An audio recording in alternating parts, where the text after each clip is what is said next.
Oilers and the Steelers. Each one has won once, as we told you, in the other stadiums so far this year.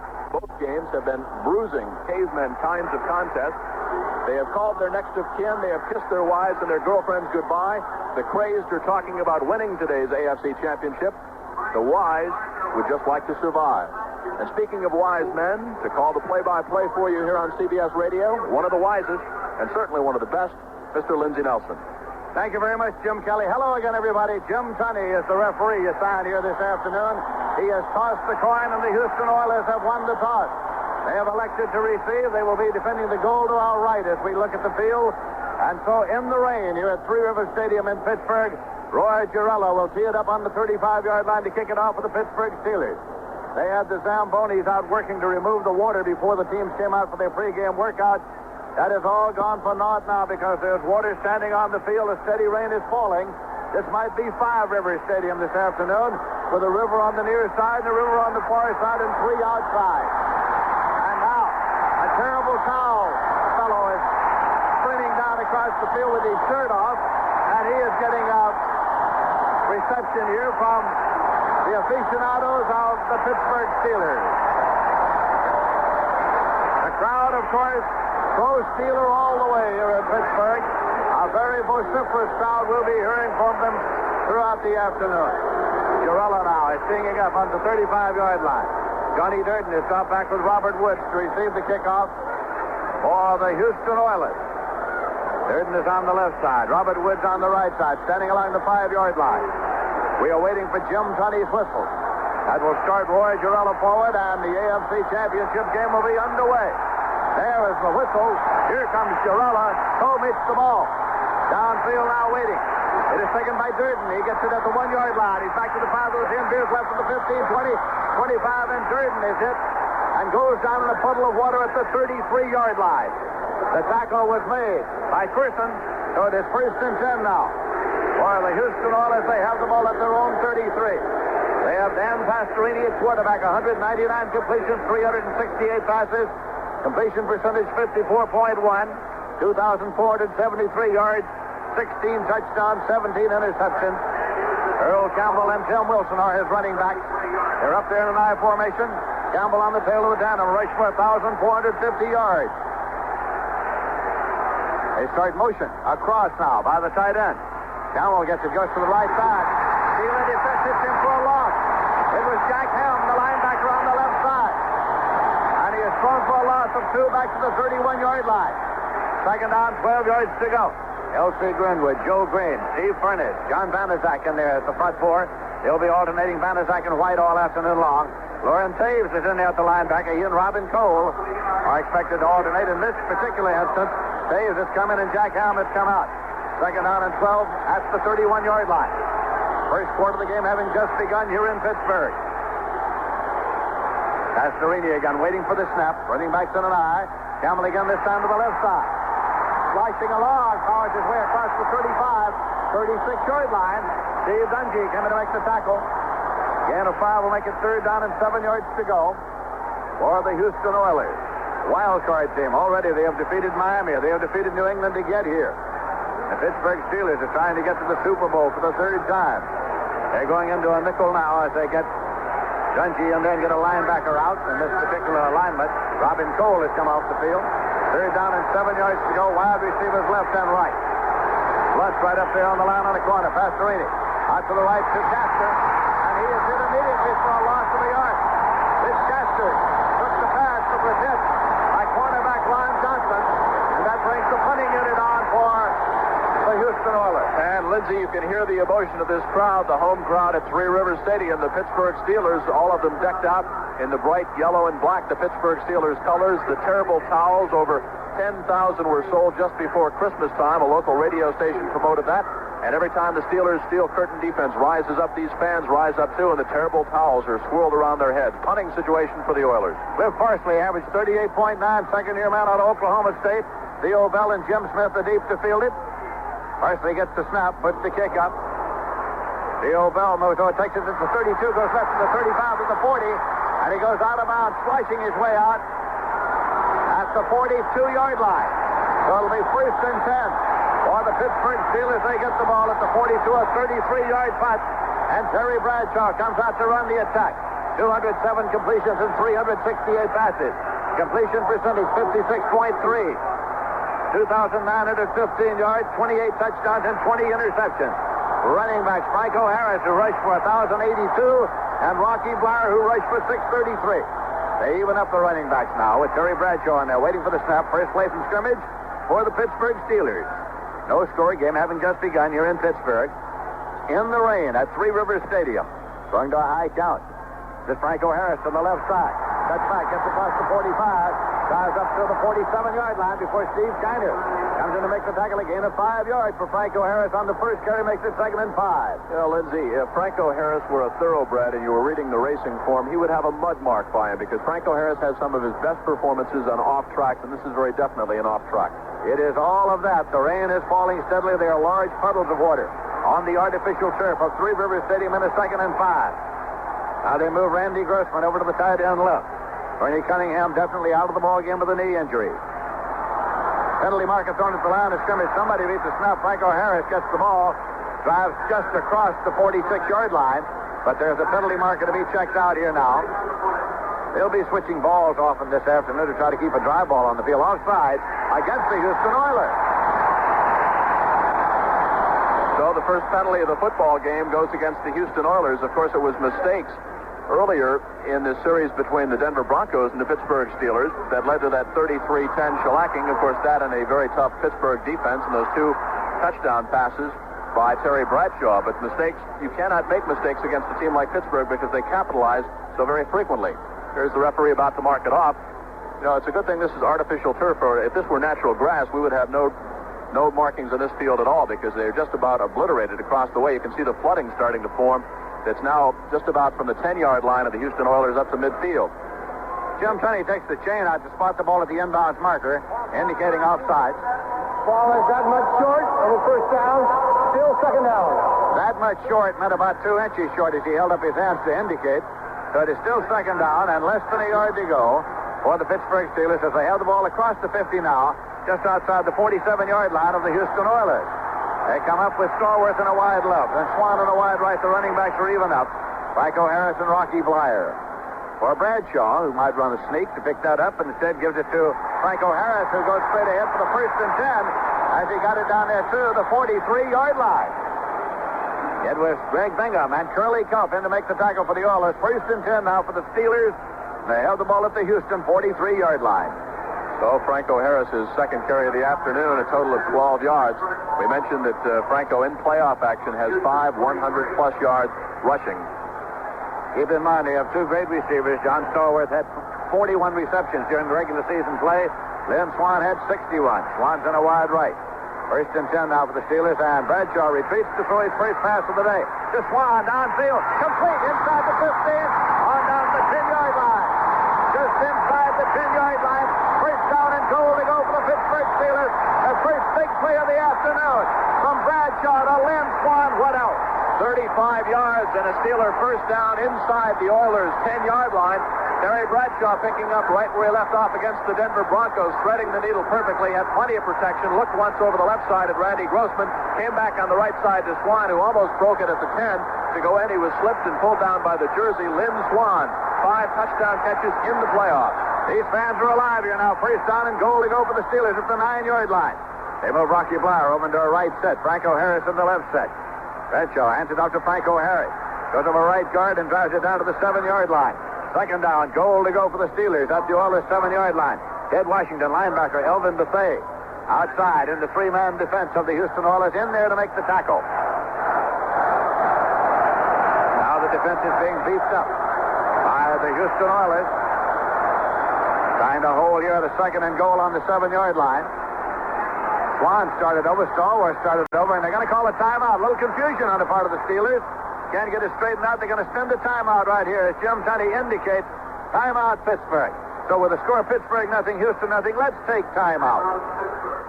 When you say bud, when you say bud, when you say bud, said a lot of things nobody else can say. When you say bud,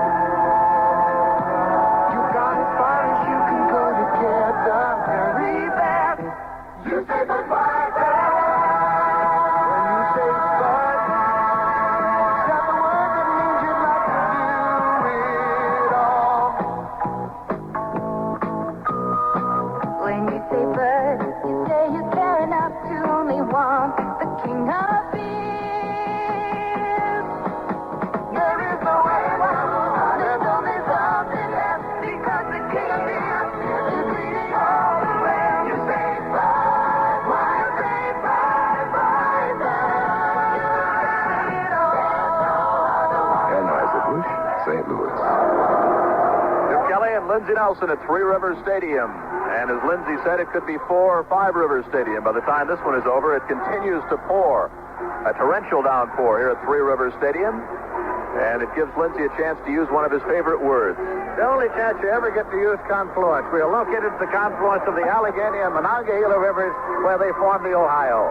There you go. Since 1972, the Pittsburgh Steelers have only lost 6 games here at Three Rivers Stadium, by the way. But Lindsey, 3 of those losses have been to the Houston Oilers. And during regular season play, Houston won here, Pittsburgh won at the Astrodome in Houston, and this is their 3rd meeting of the season. This one, of course, a championship game. Second down and goal to go for the Pittsburgh Steelers at the 7-yard line of the Houston Oilers. Here they come out of the huddle up to the line. Bradshaw doubles wide receivers to the right side. He's got both Swan and Stallworth to the right side. Blyer and Franco Harris are his setbacks, motion back inside. Franco Harris to the right side, goes outside, fires, touchdown, Franco Harris. He slid outside at the 5-yard line and Tramp's in standing up for the touchdown. And they have scored now, the Steelers have, with 10 minutes, 2 seconds remaining in the first quarter. So a very impressive drive put together by Terry Bradshaw and the Pittsburgh Steelers. Obviously, the key play was that 35-yard first down pass from Bradshaw to Lynn Swan that set up that 9-yard touchdown run by Franco Harris. The option play, Harris simply rambled out on the right side, got the block, and rambled in for the score. Just one Houston Oiler had a shot at him down at the goal line, but that time he's in. Here's the point after. Greg Drogan will hold, and Roy Girella will attempt. He had 44 of 45 conversions during the season, and the ball is put down. Girella boots it up, and it's good. So the Pittsburgh Steelers are first on the scoreboard. There's a timeout on the field with the score. Pittsburgh 7, Houston nothing. Ted and Delphine, the place put together with only you in mind. Come on by and see us. You'll find we're one of a kind. We have so much to offer that's different and brand new. So come on by and try us. We've got just the car for you. The fun starts here at Ted Andale Ford in Arlington, Texas, where the all-new 1979 Ford Mustang is being offered for only $39.95. With the low price of $39.95, it's no wonder this new breed of Ford is America's #1 sports car. So follow the standard of Mustang buyers to Arundel Ford and take part in our Mustang sale, standard equipped at $39.95. We have so much to offer that's different and brand new. So come on by and try us. We've got just the car for you. That's Ted Arundel Ford, 201 East Division, Arlington.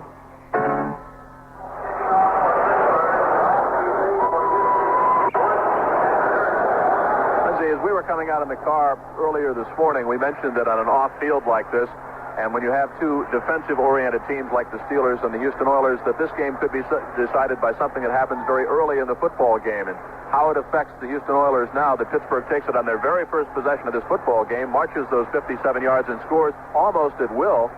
It'll be interesting to see how the Oilers rebound. It certainly will, because that could be an indication of what we're in for this afternoon. Roy Girella is going to kick off from the 35. Johnny Durden and Robert Woods are deep for the Houston Oilers. Pittsburgh leading by 7 points. Here comes Girella, and he fouls it downfield, and it is taken at the 23-yard line. Returned to the 30, the 35, and up to the 40 by Duncan.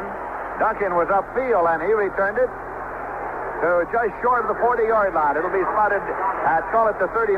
First and 10 now for the Houston Oilers. Can they move the football against the steel curtain defense of the Pittsburgh Steelers?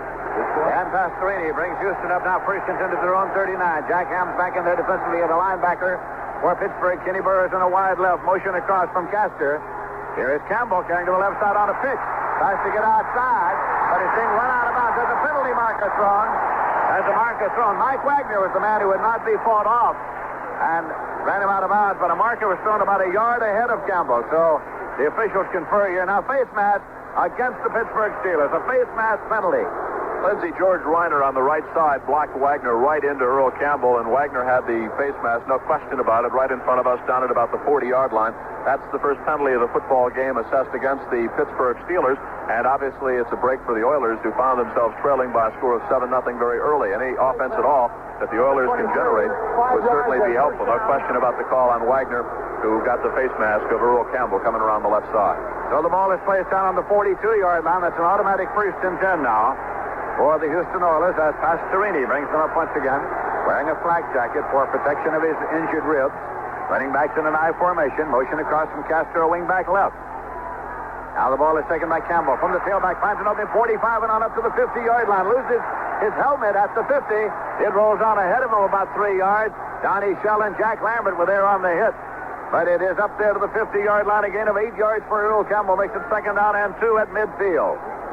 So far this year against Pittsburgh, Earl Campbell, 21 carries their first meeting, 3 touchdowns, a total of 84 yards. Campbell, obviously the workhorse in the running department for the Oilers. Here comes Pastorini now, 2nd and short. Vanizak is out, and Dwight White is in there defensively at right end. For the Pittsburgh Steelers, 2nd and 2 for the Oilers at the 50-yard line. Running back to the I formation. They're in a wing right with a split into the left side. Here's Campbell to the left side, and Campbell struggles to try to get to the sticks. And he goes down in a puddle of water. Jack Ham and Joe Green wrestling to the turf, trying to get there. And they take a long look at the sidelines now to try to determine whether or not he picked up the first down. Awfully difficult to tell from where we are, because that side of the field, that's the part that we told you about, is starting to flood just a bit around the midfield stripe now. Mean Joe Green in there on the tackle, big number 75. The chains come out, and I think they're just a little bit short. But what I think doesn't matter. It's only what Jim Tunney says. First down, Houston. First down and 10 yards to go, and the ball's at about the 48-yard line of the Pittsburgh Steelers, in possession of the Oilers, who trail by 7 points. We're in the first quarter. So the Houston Oilers reconvene their huddle now. Dan Pastorini back there to call the next play. Robin Cole's in there at the right outside linebacker spot in place of Lauren Taves. They'll be alternating throughout the afternoon. They're in a wing right with a split into the left side, running backs in an I formation. Castro, the wing back, in motion across. Here's Campbell carrying. Campbell has carried every time they've had the football, and he gets to the 46-yard line. It's L.C. Greenwood, and on the tackle, a gain of 2 will make it 2nd down and 8 yards to go. That's 5 carries in the football game, Lindsey, for Earl Campbell, a total of 14 yards in the rushing department. By contrast, the workhorse, big number 32 for the Pittsburgh Steelers, Franco Harris, has carried 4 times for 18 yards and for 1 touchdown.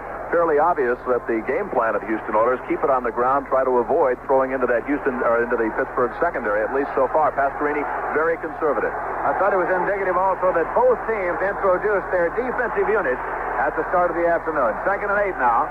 They're in a wing right with wide receivers left and right, and they start motion to the outside left. Campbell drops the ball, picks it up, takes the loss. Back at the 48-yard line. It was going to be Campbell left. And now Tempest flurry there just for a moment, but peace is quickly restored by the officials. Steve Furnace was there defensively, and so it's going to be a loss of 2, and it'll be 3rd down and 10 yards to go. Back at the 48. Simply a missed handoff. Campbell really never had the handle on the football game. Finally fell on it about 4 yards behind the line of scrimmage.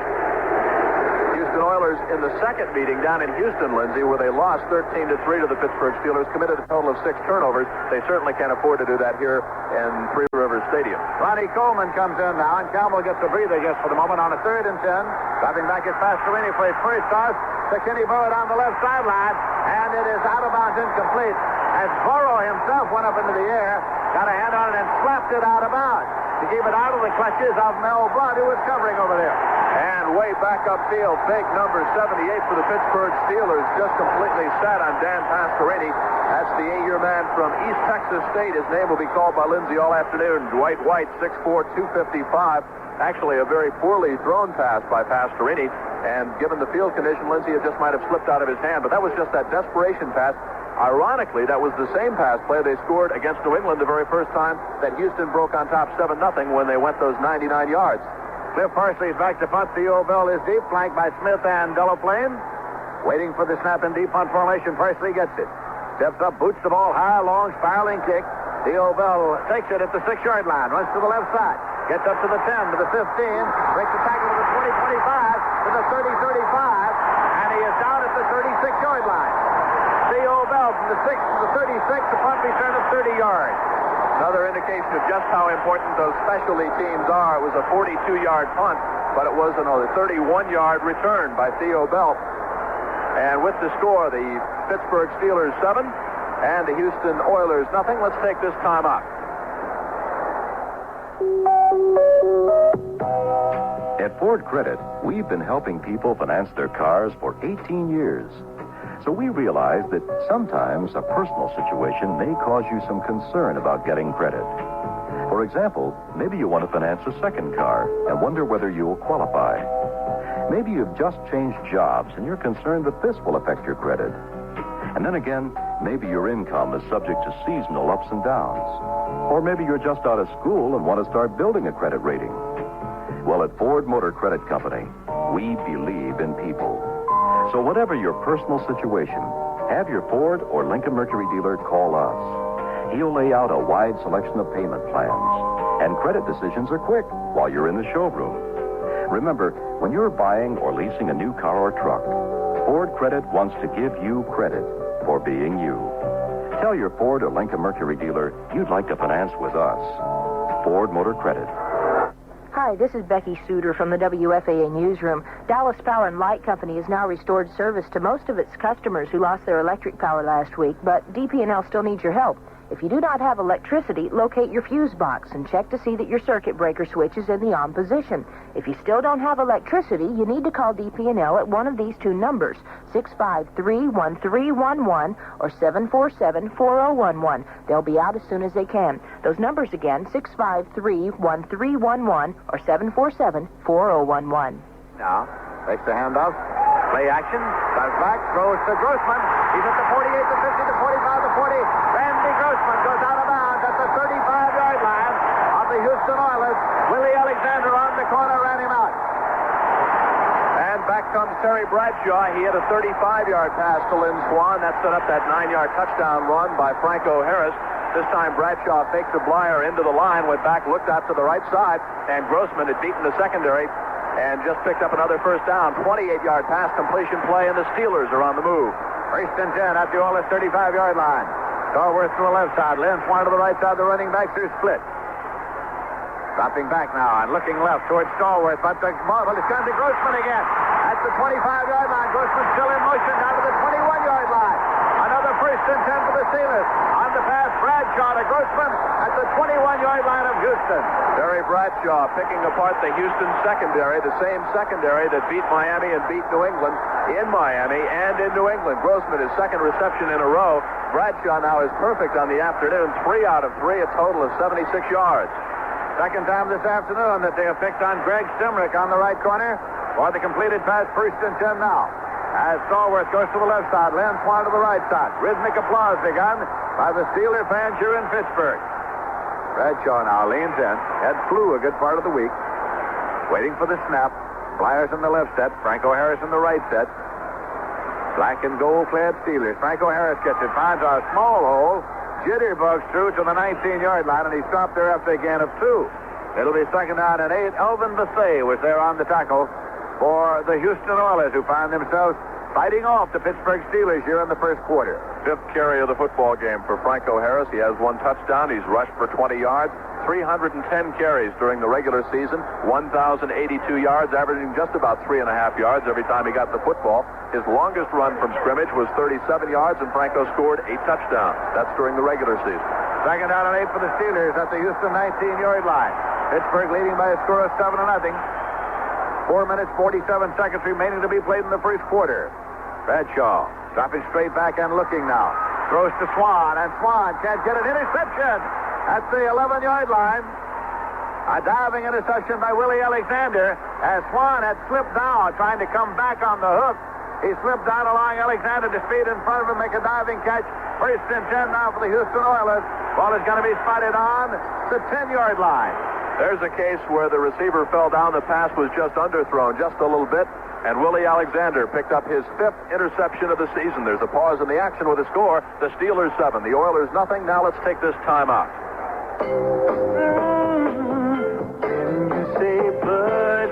When you say bud, you said a lot of things nobody else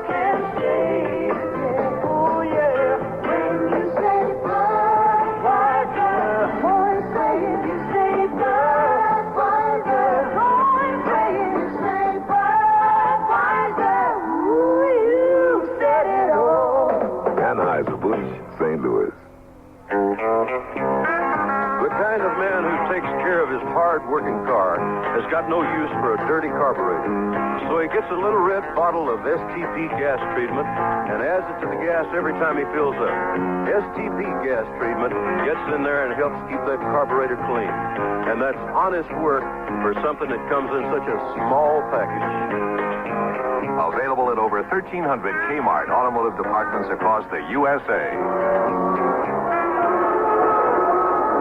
Break for the Houston Oilers. They found themselves trailing 7-0 very early in this football game. 10:02 left to go in the first quarter when Franco Harris punched it over from 9 yards out.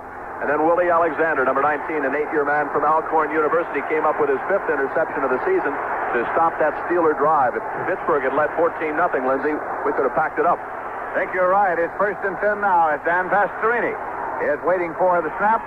Running back to the line. Gives it to Earl Campbell. Tries the right side. And the big fella powers his way out there to the 13-yard line. He picked up 3. Joe Green and Jack Lambert on the tackle. It'll be 2nd down and 7 yards to go for the Houston Oilers. Well, you can see just what a good job the Pittsburgh defense, especially that front 4, doing controlling the line of scrimmage, because 7 carries in the football game for Earl Campbell, a total of just 15 yards. Here come the Oilers once again with 0-0. Kenny Burrow coming wide to the left side. They've got Castor in a wing right. Running back to the now formation, that is Tim Wilson at fullback. Ahead of Earl Campbell, the tailback. That's Castor in motion from the wing across the left. Give it to, now fakes to Earl Campbell. Play action, long pass upfield. Intercepted by Mel Blunt at the 41. Blunt to the 35, the 30. Mel Blunt at the 25. And with one hand, he is pulled out of bounds just outside the 25-yard line. Rich Castor pulled him out. But the interception by Blunt gives the ball again to the Steelers. 1st down and 10 yards to go. It's taken the inbound marker and spotted at the 26-yard line. Dan Pastorini, his second poorly thrown pass of the afternoon. Not even close. Blunt was all alone. Rambled over on the right sideline. Earl Campbell missed him. Blunt stayed in bounds, just barely got a block, and then Castor threw him out of bounds. A 15-yard return by Mel Blunt, and the Steelers operate again from good field position. Here comes Pittsburgh. Stallworth to the left side. Lynn Swan to the right side. Franco Harrison, Rocky Blyer. Rocky Blyer gets a quick handoff. Tries to power his way straight up. Gets inside the 25 to the 23. Thrown back by Curly Cuff and James Young. Gain of 3 yards on the play. We'll make it 2nd down and 7 yards to go. The Pittsburgh Steelers at the Houston 23-yard line. Now, Lindsey, Pastorini is 1 out of 3 now in the passing department for a -1 yards and 1 interception in this football game. Certainly a far cry from the stats over the first 2 playoff games. First against Miami and then against New England, where he was 32 of 44, 4 touchdowns and just 1 interception. And that was Mel Blunt's 3rd postseason interception. 2nd down and 7 for the Pittsburgh Steelers.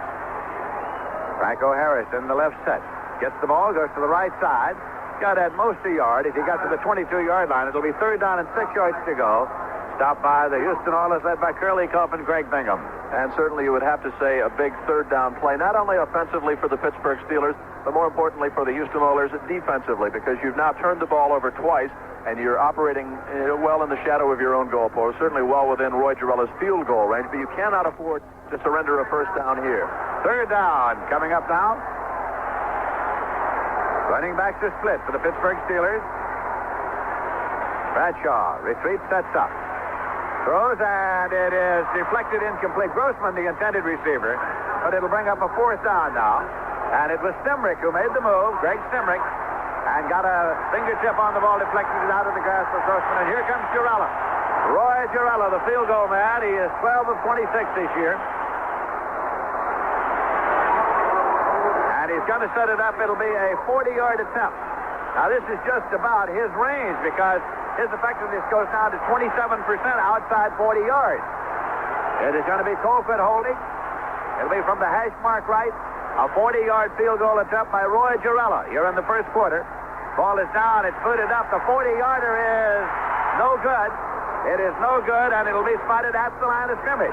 So the Houston Oilers will take over 1st and 10 at the 23. Okay, we talked about that big 3rd down play defensively. Stemrick came up, deflected it just out of the arms of Randy Grossman, who had beaten Stemrick. And now Girella comes back and misses from 40 yards out, wide to the right side. Big defensive series now for the Houston Oilers. Obviously, offensively, they've got to get something going. Pastorini is not passing well at all, and certainly no indication of that in the workouts.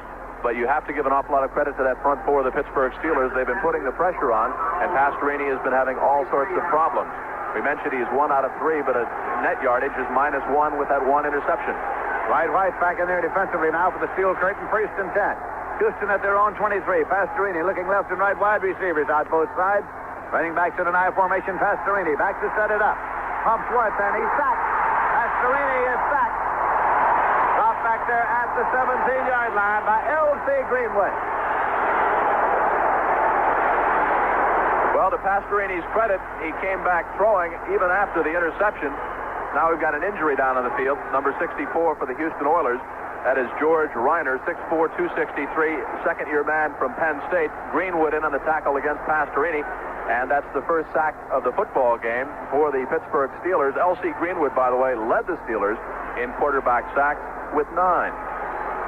So Jim Tunney has called an injury timeout here for Rayner, and it will be 2nd down and 16 yards to go with the ball back there on the 17-yard line. When players are some, Rayner is being assisted off the field now on the far side, which is the Houston side here at Three River Stadium. The rain is still falling steadily. We have 2 minutes, 11 seconds remaining to be played in the first quarter of this American Football Conference Championship game here in Pittsburgh. Here come the Oilers now, sending Kenny Burrow far to the left side. They've got Castro and Barber out to the right side. Pastorini with running backs in an I formation. Going to a high count. Now it's motion by Wilson, the fullback. And the ball is fumbled by Campbell. Scramble is on. The crowd is alive. Pittsburgh is recovered at the 17-yard line. Earl Campbell fumble. The Steelers recovered 1st and 10 at the Houston 17-yard line. Well, we talked about that last meeting back in the Astrodome when the Pittsburgh Steelers punished the Houston Oilers by a score of 13-3. And in that particular game, they turned the ball over 6 times. So far, they've turned it over twice, once on the fumble and once on the interception by Pastorini. And you cannot turn the ball over to the Pittsburgh Steelers and give them this kind of field position here at Three River Stadium, especially when you're already down 7-0. I think it was Jack Ham who recovered it. His 1st and 10 at the 17-yard line. A big pile up there of black jerseys. And here is Franco Harris. He gets a yard to the 16 and fumble the ball, and again a scramble is on. It's still squirting around in the water. Did Houston get it back? The officials have dived into the stack. No indication as yet. Franco Harris fumbled. And the ball squirted around for a while. Dived in is a pretty good call, Lindsey. There are as many officials in there trying to find out who's got the football as there are Oilers and Steelers. Pittsburgh got it. It was Ted Washington who forced the fumble. The ball just squirted loose out of the arms of Franco Harris. And then all kinds of Oilers and Steelers piled in, but the Pittsburgh Steelers came up with it. A big break there for Pittsburgh. So it is 2nd down now, and 8 yards to go with the ball on the 15-yard line.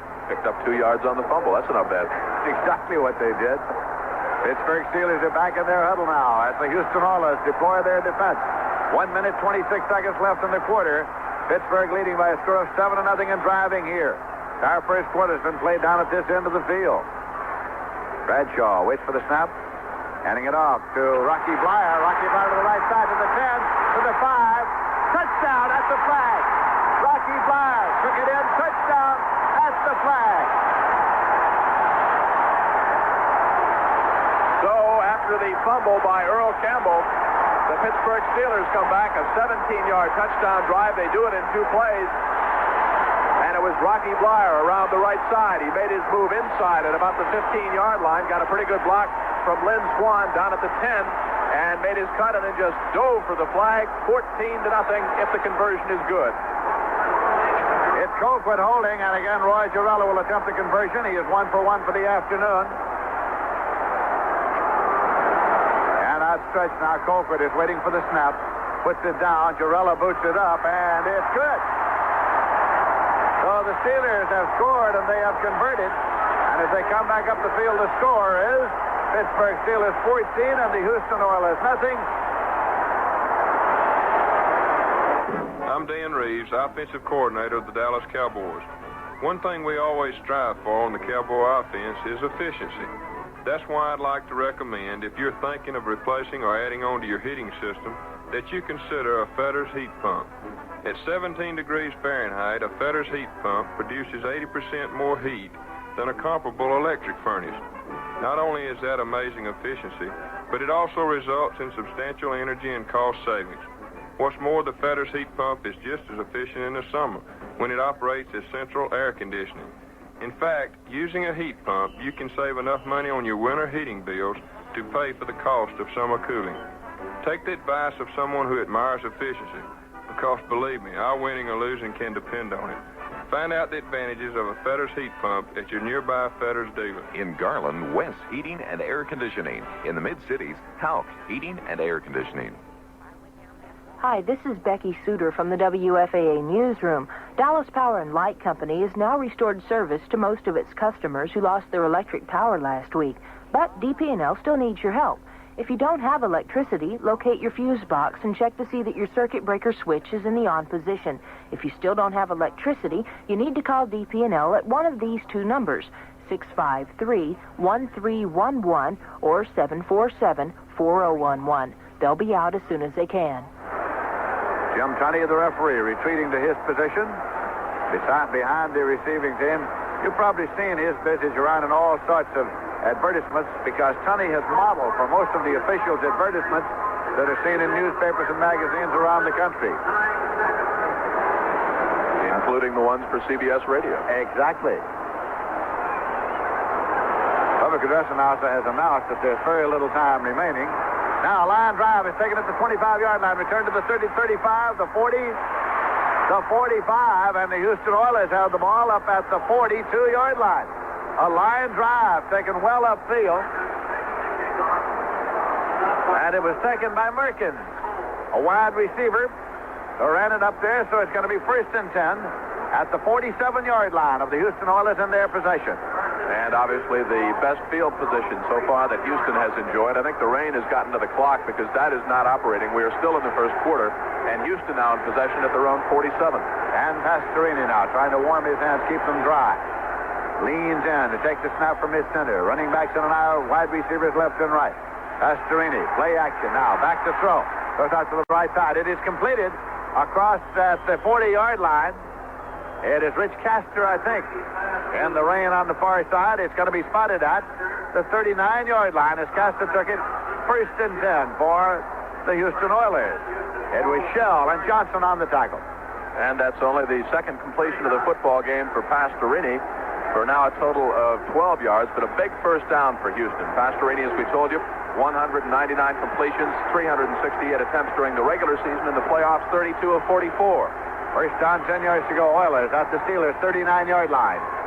Pastorini with wide receivers left and right in the slot back to the left side. Again, he is dropping back, and he is sacked by Jack Ham.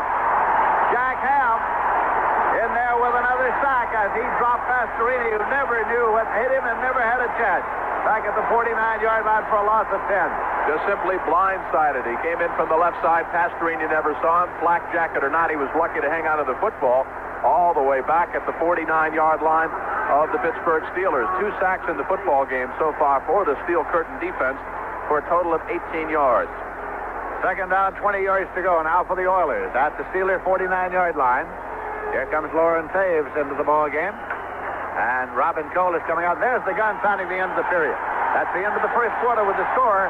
Pittsburgh 14, Houston nothing.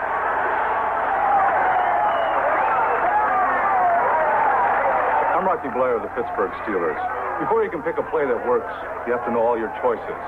If you're a teenager, you're going to be making a decision pretty soon on whether or not to drink. And that's where this booklet comes in. It'll give you the facts and help you make a responsible decision about drinking. The booklet is called Winning Decisions. To get it, write Education Commission of the States, Box 687, Denver, Colorado. Education Commission of the States, Box 687, Denver, Colorado. The Grand Prix Masters Tennis Tournament begins this Wednesday in New York's Madison Square Garden. The event will see 8 of the world's best men's players vying for $400,000 in prize money.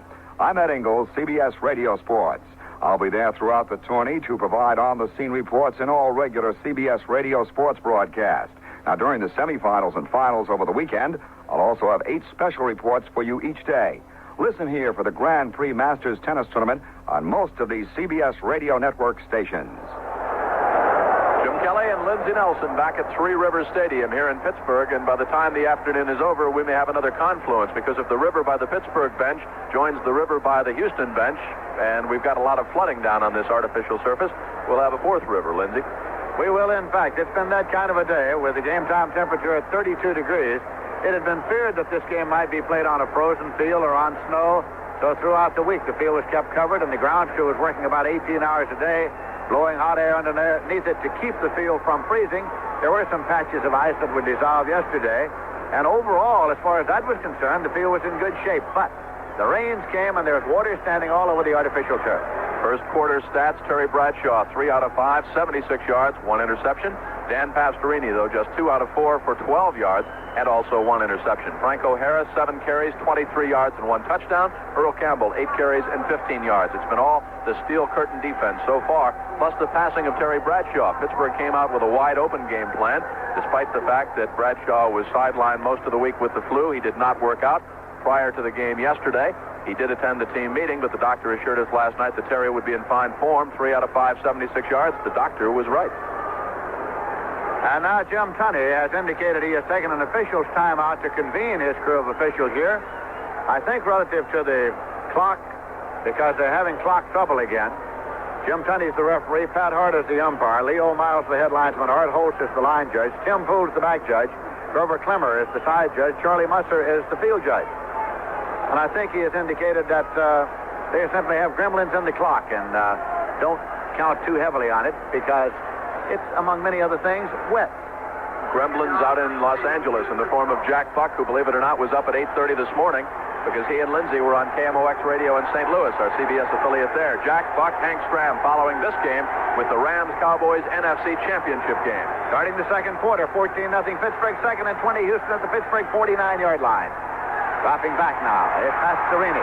Goes up the middle long, and it's Barber incomplete. And Barber was upended by Mike Wagner, and is still down. Barber is down at the 19. The pass was over his head, and then after that he was upended, and Barber is down. Appears to be holding a forearm or a shoulder. Barber was really decked by Mike Wagner. The ball was thrown up high. Barber went down on a deep post pattern, broke through on the secondary after he cleared the 5-yard zone, looked up, saw that the ball was long, and then Wagner decked him down right on the right knee, and it was the left knee that landed down hard on the AstroTurf. Lindsey, we've also got a penalty flag down on the field that appears to be holding against the Houston Oilers, and right now the Pittsburgh Steelers brain trust deciding what to do. Third down. They've declined it, so it'll be 3rd down and 20 yards to go at the 49, and Barber is still getting attention, and already Conrad Rucker, a rookie from Southern, has come in to replace him, and an official timeout's being taken for the injury to Barber. And, of course, Mike Barber, a man will be missed if he's not able to pick it up and get back into this football game. In the 2 playoff games, the win over New England and Miami, Barber with a total of 9 receptions, 195 yards, and 2 touchdowns. We've got lots of great action happening here on CBS Radio Sports, and, of course, much more to come on Sunday, January the 21st. We'll bring you the Super Bowl, Super Bowl 13 on most of these same CBS Radio Network stations. There's more, too. Win Elliott will be along that Saturday and Sunday with his special 20-part sports broadcast on the Super Bowl to bring you up to date on all of the Super Bowl history and previewing that great game to come. So stay tuned as Jack Buck, Hank Stram, and Pat Summerall bring you all the color and play-by-play excitement live from Miami, Florida. That's on Sunday, January the 21st, Super Bowl 13. And don't forget Win Elliott's special Super Bowl 13 preview. That's on most of these CBS Radio Network stations. Mike Barber is being assisted from the field. When play is resumed, it'll be 3rd and 20 for the Oilers. They have the ball at the 49-yard line. Ed Fisher was the man detected holding on the last play, and the penalty was declined to make it 3rd down. The crowd here, the Pittsburgh crowd, is chanting defense now with 3rd down coming up for the Houston Oilers. The Pittsburgh Steelers are leading by a score of 14-0. And an obvious passing situation for Pastorini. They desperately need a 1st down, and they need a couple of touchdowns, trailing quickly in this football game by a score of 14-0. Houston, by the way, Lindsey, 0 for 2 so far on 3rd down conversions. Kenny Burr goes wide to the left side. Rich Castor to the right side. Conrad Rucker is the tight end on the slot right. Dropping straight back. Penalty markers thrown. Kenny Burr can't hold on. Incomplete at the 35. Pastorini hit Kenny Burr, but he could not hang on to it at the 35, incomplete. And it's a procedure penalty against the Houston Oilers. So the Oilers continue to hurt themselves by turnovers, by penalties, and instead of marching down the field, they are marching back up the field, deeper into their own territory.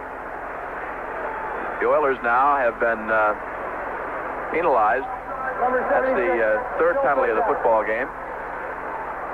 So that puts the ball back at the Houston Oilers 46-yard line. The down remains the same, third, and it's 25. They send Kitty Burrow to a wide left, Chester to a wide right, and again they have Rucker in a slot right.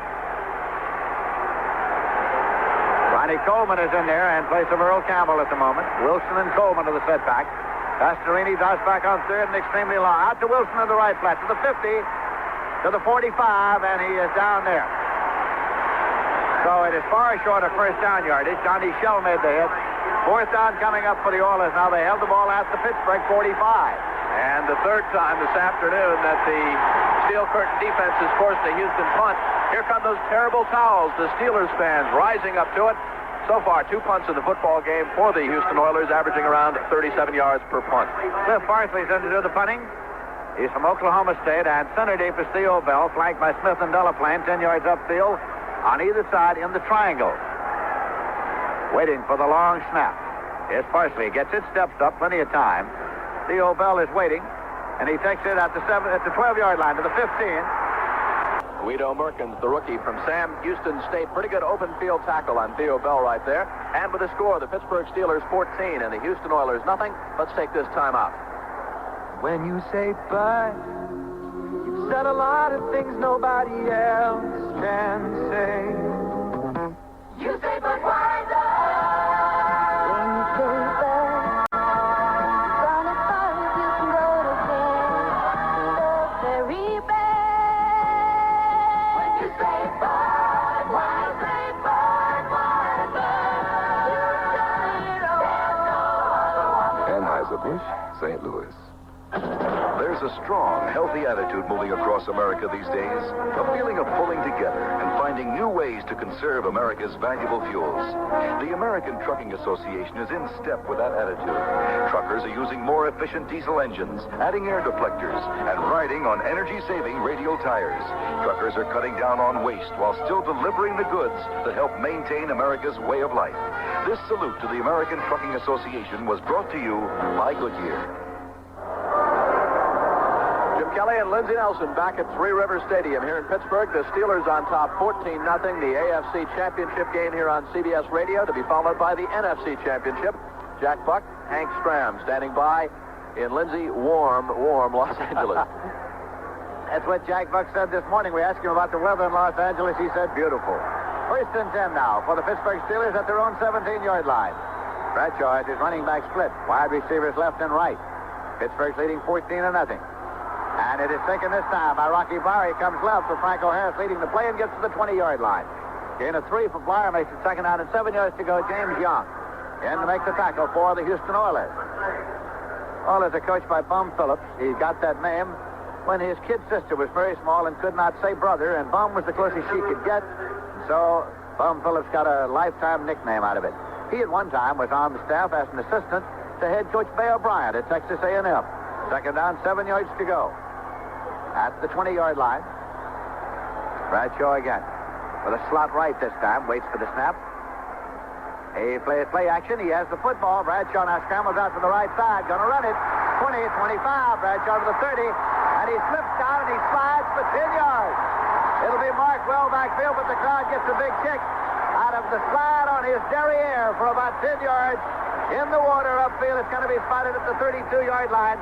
First and 10, Robert Brazil made the hit. Looked like Dave Parker, the Pittsburgh Pirates, playing here at Three Rivers Stadium, sliding into home plate. Bradshaw on his back, sliding about 15 yards. The initial first down was picked up, of course. It was Robert Brazil, number 52, in there on the tackle. And another first down, though, for the Pittsburgh Steelers. They started deep in their own territory, and they're now taking it right back to the Houston Oilers, and the Steelers lead it 14-0. We are in the second quarter. The scoreboard clock is inoperative. The time remaining is being announced from time to time on the PA, and we'll try to pick it up for you. Now, fumble on the snap. Penalty markers everywhere. Ball is still loose. Scramble is still on.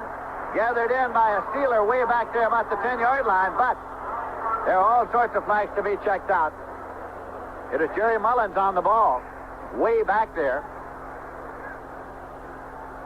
Bradshaw never got a handle on that football. It just bounced out. He dove for the ball and missed it. A couple of the Oilers had a shot on it before Jerry Mullins, the center, finally fell on the football all the way back in the vicinity of the 10-yard line. Here's the call.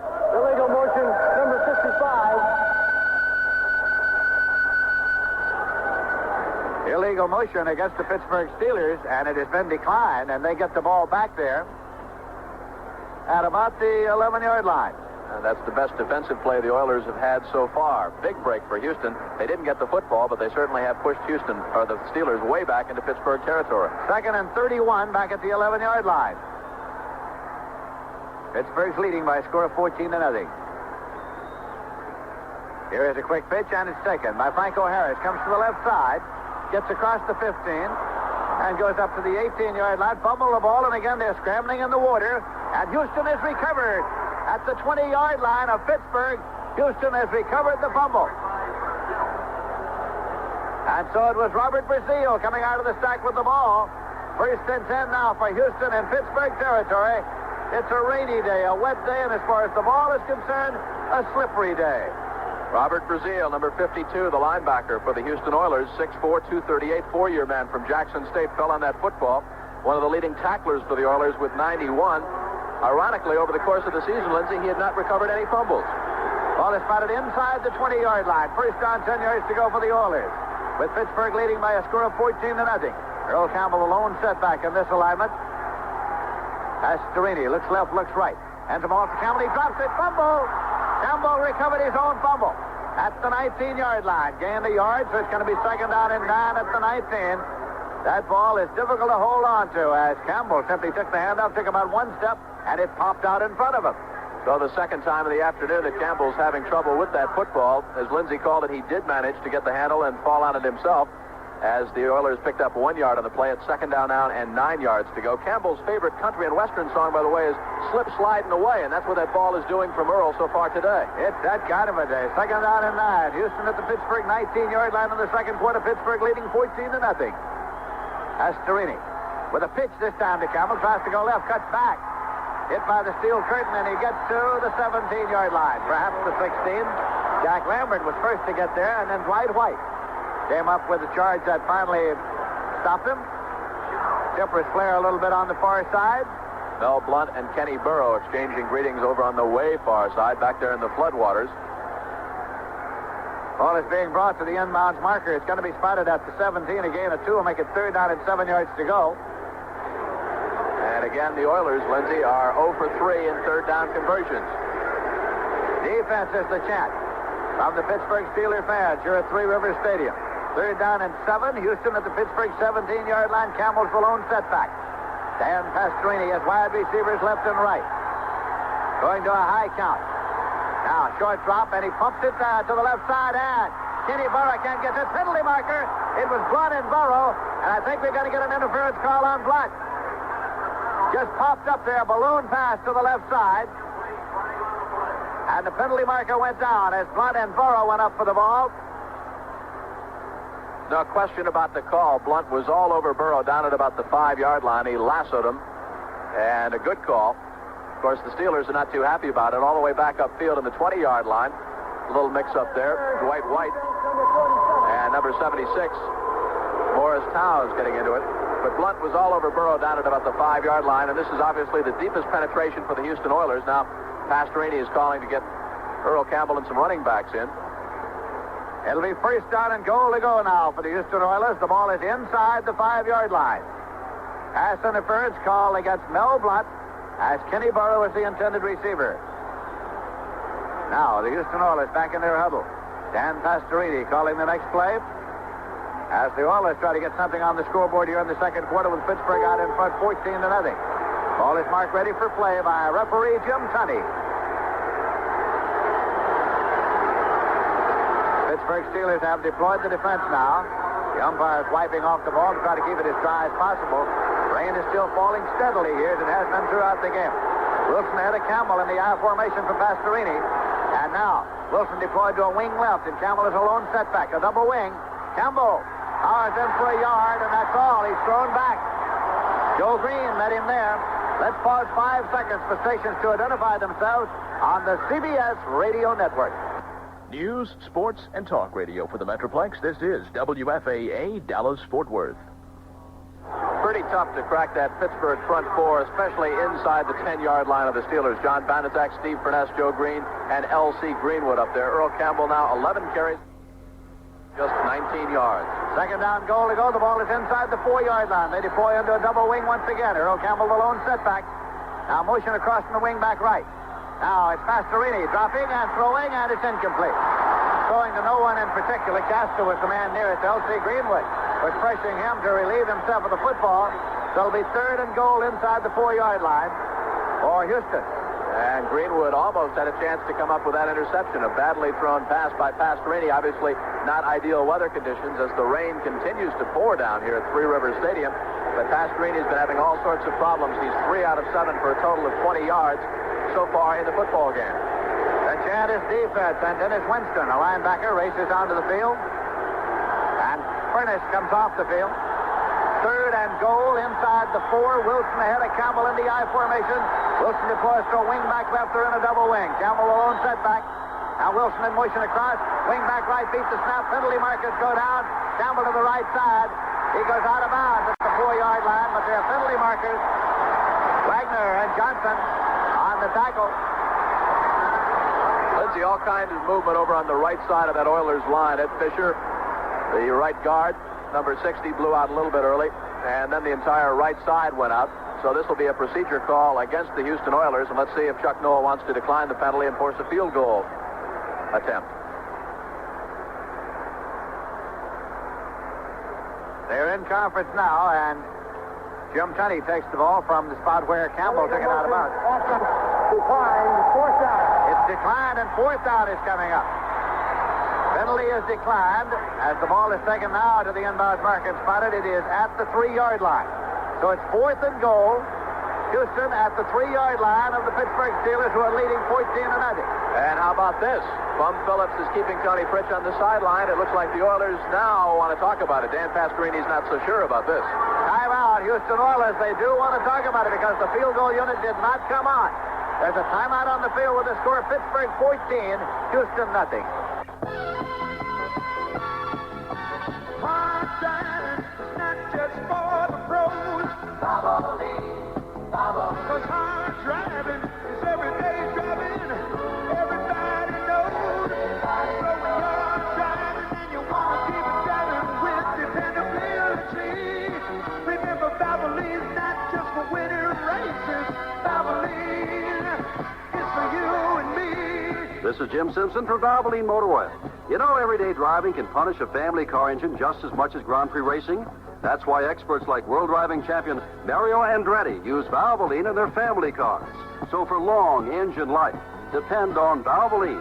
Valvoline is not just for winning races. Valvoline is the motor oil that everyone uses in their car to clean their engine and provide the necessary protection. Valvoline, the winner's choice.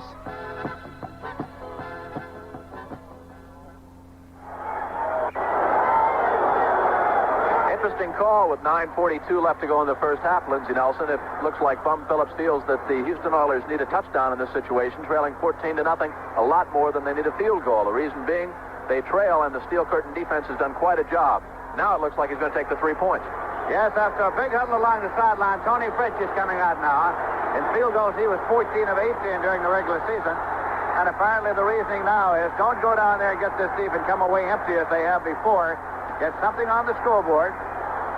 And so Tony Fritsch is out there loosening up his leg. It'll be about a 20-yarder as they line it up. Of course, the holder is Gifford Nielsen, who is also a very capable quarterback, so a fake would not be beyond the realm of possibility. They did take a long time in deciding what they were going to do. Nielsen now kneeling down, hands outstretched. Puts it down, Fritsch boots it, and the 20-yarder is good. So the Houston Oilers are on the scoreboard on a 20-yard field goal by Tony Fritsch, and the score is the Pittsburgh Steelers 14 and the Houston Oilers 3. And despite the fact that the Oilers come up with 3 points on that particular drive, the Steel Curtain defense, as they walk off, encouraged by the fans here at Three Rivers Stadium, those terrible towels come out once again.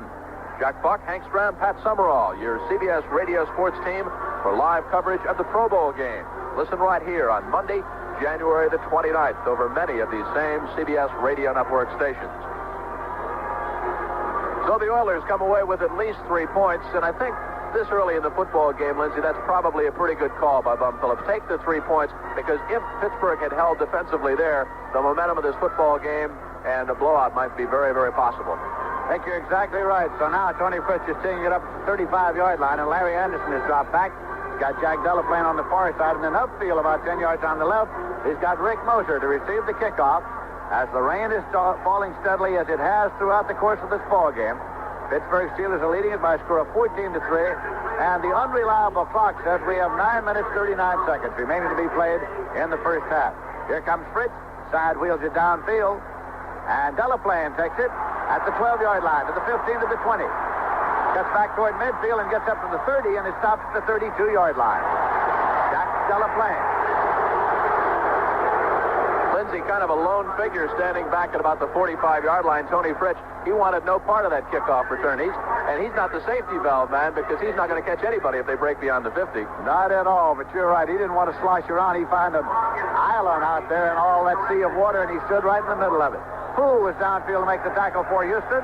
Ball is just short of the 32-yard line as the Pittsburgh Steelers bring it up now.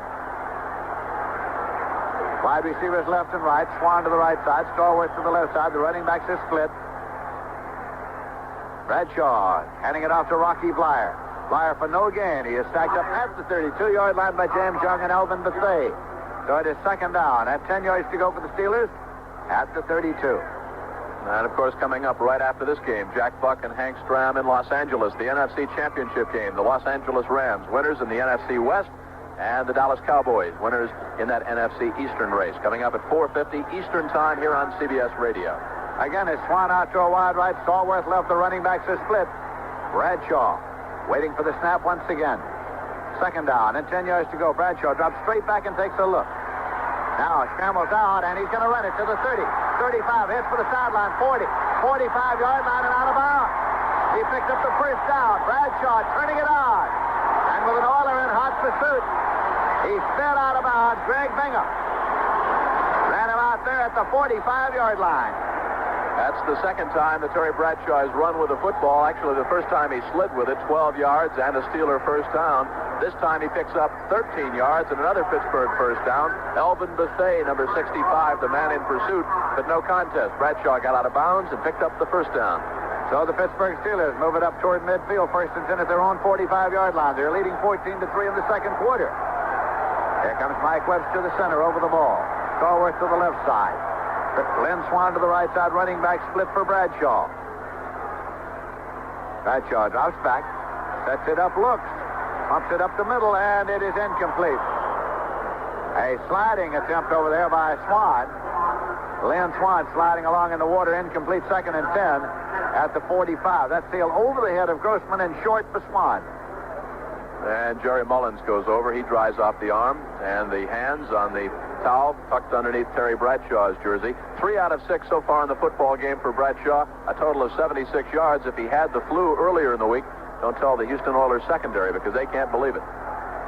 Second down and 10 yards to go. Pittsburgh Steelers at their own 45-yard line. Wide receivers left and right. Running back to tighten up a little this time. Blyer and Franco Harris. Bradshaw again. Retreats. Slips a little bit. Regains his composure. Pumps it over the middle, and Swan has it. He's at the 37 and pushed back. Way on back. Lynn Swan took it. Mike Reinfeldt made the tackle. It'll be marked up to the 37-yard line. Reinfeldt, like a bucking bronco, just wrestled Swan down to the ground, but it is another first down picked up by the passing duo of Terry Bradshaw to Lynn Swan. Swan, 199 yards, 199 receptions so far in 1978-79. 18 yards on the pass completion. Bradshaw 4 out of 7 now for a total of 94 yards. So the Pittsburgh Steelers have driven out onto the Houston territory once again. Wide receivers left and right, and the running backs are split for Terry Bradshaw, the man out of Louisiana Tech. He waits for the snap and takes a quick pitch. Franco Harris to the right side, tries to turn the corner. 35, turns upfield and goes to the 30-yard line, out of bounds. going to be marked out at the 31-yard line. For a gain of 6, it'll be second down. 4 yards to go. Bill Courier ran him out of bounds. And the Steelers offensively now have the Oiler defense back on their heels. Pittsburgh is taking it right to Houston. They have marched down to the 30-yard line of the Oilers, leading by a score of 14-3. 105 yards, 24 carries last week for Franco Harris and 2 touchdowns against the Denver Broncos. And so far in this football game, Franco has scored once. He has rushed 9 times for a total of 34 yards. By contrast, Earl Campbell, 12 carries and just 19 yards for the Oilers. Spotted squarely on the 30-yard line, make it second down and 3 yards to go. Grossman's moving over to the tight end to the left side. Handed up to Rocky Bly. Rocky Bly's got the first down, struggling through the 24-yard line. First down, 10 yards to go for the Steelers at the Oiler 24. Robert Brazil finally wrestled him to the turf here. And that's 5 carries in the football game for Rocky Blyer, who also has a touchdown run of his own. Total of 27 yards, and now we've got a measurement. We have an injury, actually. We have an injury. It is the first time we have a Houston Oiler injury. It's Greg Bingham who's down, and Jim Tunney has called an official's timeout so that the training staff of the Houston Oilers could come out and administer to Greg Bingham. The 6-year man from Purdue. And, of course, Jack Buck and Hank Stram are standing by in Los Angeles to bring you the NFC Championship game coming up over many of these same CBS Radio Network stations with the score. Pittsburgh 14, Houston 3. Let's take this time out. There's a kind of man who's mighty proud. Proud of his car, and you'll hear him say out loud, I take good care of what works hard for me. So for my car, it's STP.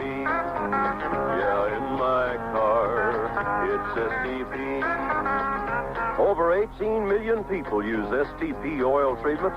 That's why you see STP oil treatment everywhere you go. At auto supply stores, service stations, discount stores, even supermarkets. All these places stock STP because people want STP oil treatment in their engines. That's what makes it the best-selling oil treatment in the world. I take good care of what works hard for me. So for my car, it's STP. It's STP indeed. Yeah. Hi, this is Becky Suter from the WFAA Newsroom. Dallas Power and Light Company has now restored service to most of its customers who lost their electric power last week. But DP&L still needs your help. If you don't have electricity, locate your fuse box and check to see that your circuit breaker switch is in the on position. If you still don't have electricity, you need to call DP&L at one of these 2 numbers, 653-1311 or 747-4011. They'll be out as soon as they can. Flying. Vista flying. Back of the line of scrimmage. And the officials are in to try to restore order quickly here. Tom Beasley, number 65, the defensive tackle. Check it. That's Elvin Bethea for the Houston Oilers, number 65. And number 55, John Cole, the offensive tackle. It was an incompleted pass, short hopped, and then the flurry broke out back where Bradshaw was. Little slap to the head by Bethea. He came right back and punched him, and Kolb went after him. No flag on the play. Well, they spotted again at the 23, where it's second down and 10 yards to go for the Pittsburgh Steelers. Bradshaw looked for a long time to see if Stallworth could clear on that pattern down into the corner, but then tried to go to Lynn Swan and was short. 7 minutes, 10 seconds on the clock. That's remaining to be played in the first half. Pittsburgh 14, Houston 3. 5 receivers left and right. Bradshaw audibilizing at the line of scrimmage. Leans in now to wait for the snap. Now drops back. Pumps it, and it is complete. Taking by Rocky Bly on the right foot. He's down to the 10-yard line, and he's out of bounds at the 8-yard line. Run out on the far side by Greg Bingham. So it's first down and goal to go. Pittsburgh at the Houston 8-yard line on the pass from the right flat to Rocky Blyer. Exactly as Lindsey called it out under the right flat. Number 54 finally in on the tackle for the Houston Oilers. That is Greg Bingham, who is back into the lineup after sitting out for one play. Bradshaw now 5 out of 9, 110 yards. And that is the second pass completion to Rocky Blyer. Ball is being spotted inside the 8, near the 7-yard line. First down and goal to go. Here come the Pittsburgh Steelers. Bradshaw asking for quiet as he comes up. Rocky Blyer's in the right set. Franco Harris in the left set. Wide receivers left and right. Bradshaw leans in now to take the snap. Pittsburgh Steelers are leading 14-3 and driving once again. Hand it off to Franco Harris. Tries the right side. Now comes all the way around to try the left side. Circling back to the 20, 15, 10, and down to the 6-yard line. Greg Stemrick made the tackle. A long run all over the ballpark for a gain of a yard. And you know who made the block that got Bradshaw to the backfield back at the 20-yard line? The man that's supposed to have the flu this week, Terry Bradshaw. He really popped Bingham, number 54, back at the 20-yard line. Otherwise, Franco would have been trapped way, way back in behind the line of scrimmage. Second down goal to go at the 6-yard line. Rocky Flower raced over to the sideline, got some information. Raced back. Chuck Noll was indicating timeout out there, but nobody has taken one. And here come the Steelers up there once again. Lynn Swan to the right side. Stallworth to the left side. Flower in the right set. Franco Harris to the left, so the towel is thrown back there by Bradshaw. Just to the left of Franco Harris. Now Bradshaw pops it, and it's intercepted by Stemrick in the end zone for a touchback. First and 10 Oilers at the 20-yard line. Intended for Stallworth. Stemrick intercepted. It'll be brought out to the 20-yard line. First and 10 Oilers. Greg Stemrick with a key interception right there. He has 3 interceptions so far coming into this football game. That is his 4th of the season, and a big, big turnover for the Houston Oilers. They were on the verge of falling behind by a whopping 21-3 count. You cannot do that here at Three Rivers Stadium where the Pittsburgh Steelers play almost unbelievable football. So instead of trailing 21-3 after that interception by Stemrick, the Oilers are down 14-3, and they start now from their own 20. Big turnover. Here come the Oilers now as Johnny Pastorini brings them up. They've got Campbell as the lone setback. Wide receivers left and right. Steelers dig in the defense, and Pastorini. Now play action to Campbell is being sacked. L.C. Greenwood gets to him again. L.C. Greenwood from the left side. Simply powers him there, and Pastorini never had a chance. And it is a very, very frustrated Dan Pastorini right now that sets up at about his own 5-yard line as the Oilers are walking very, very slowly back into that huddle, just as if the offensive line of the Pittsburgh Steelers had the defensive line of the Oilers back on their heels.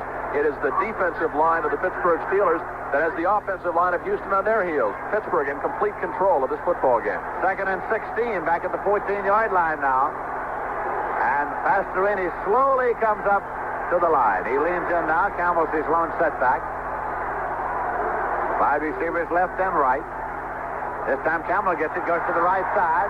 Still struggling and gets only a yard to the 15-yard line before Mike Wagner wrestles him to the turf along with Jack Ham. It's going to be third down and 15 yards to go at the 15.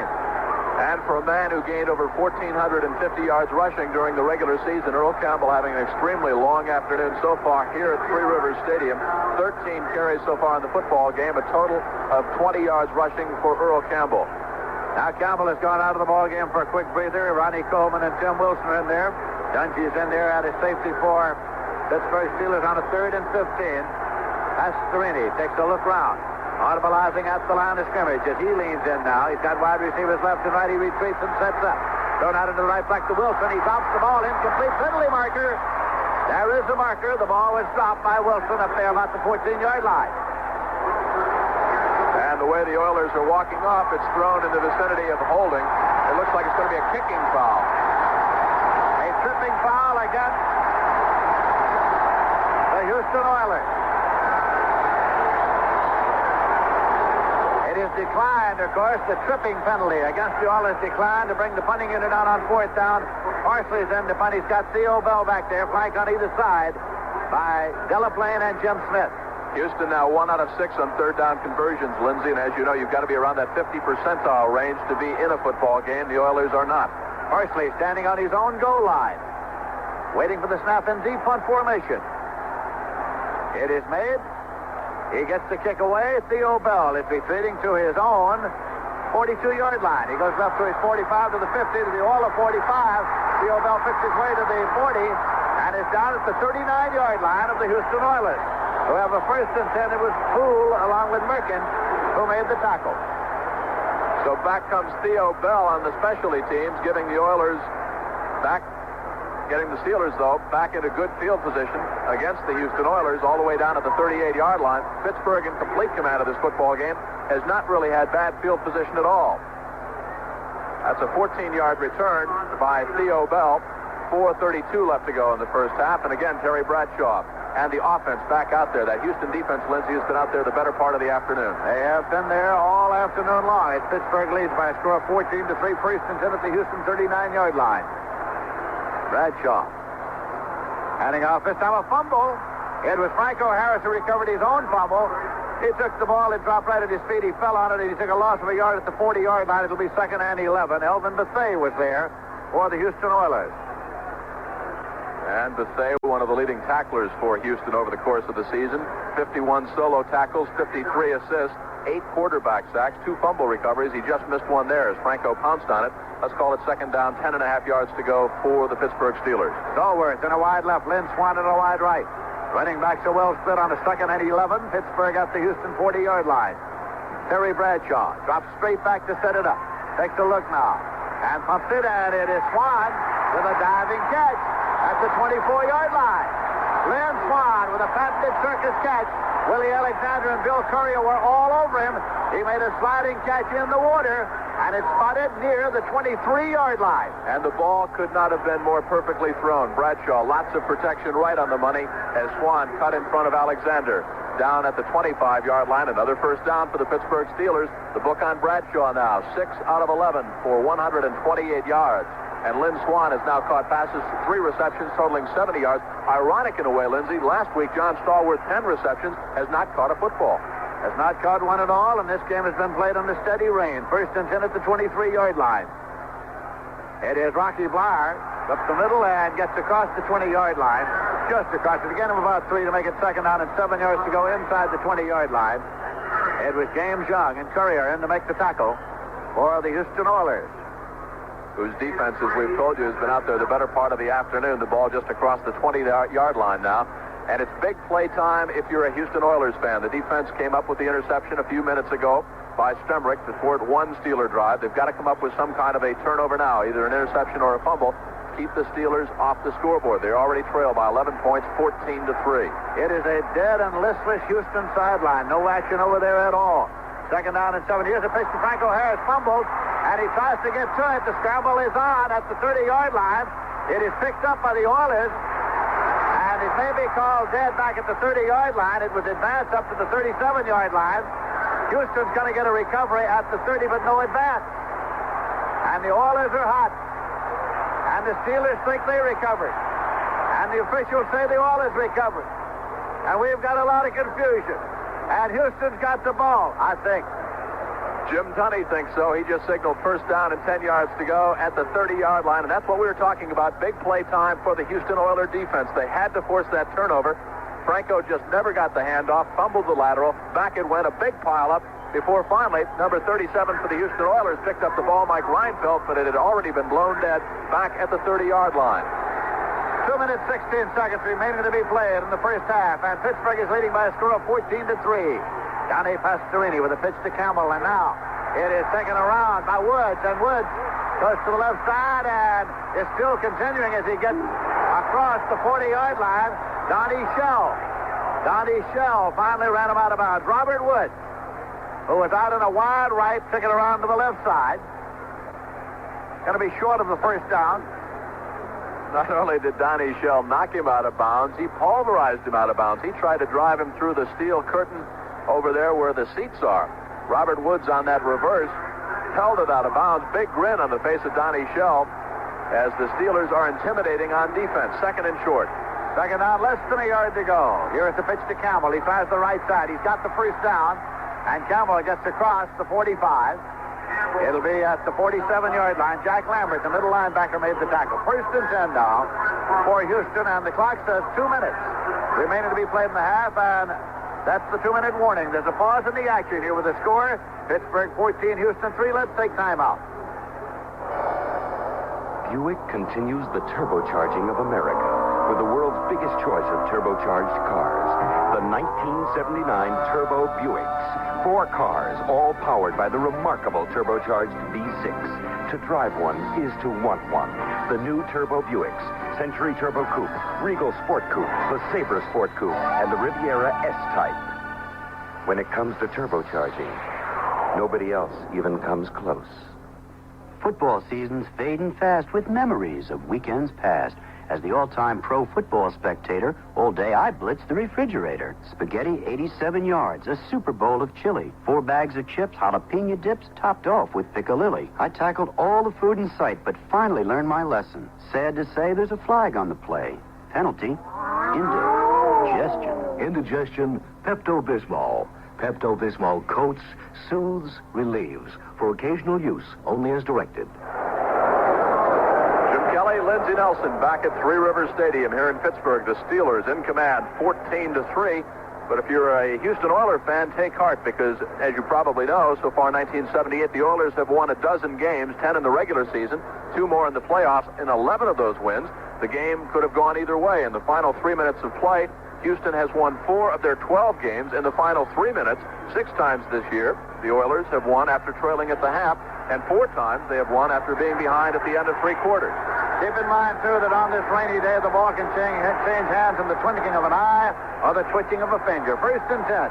Houston at their own 47-yard line. Pastorini's up there. Running backs are evened up. Dropping back is Pastorini. Over the middle, and it is taken by Wilson. And his fullback out of the backfield advances it to the 45-yard line of the Pittsburgh Steelers. It was Jack Ham on the tackle.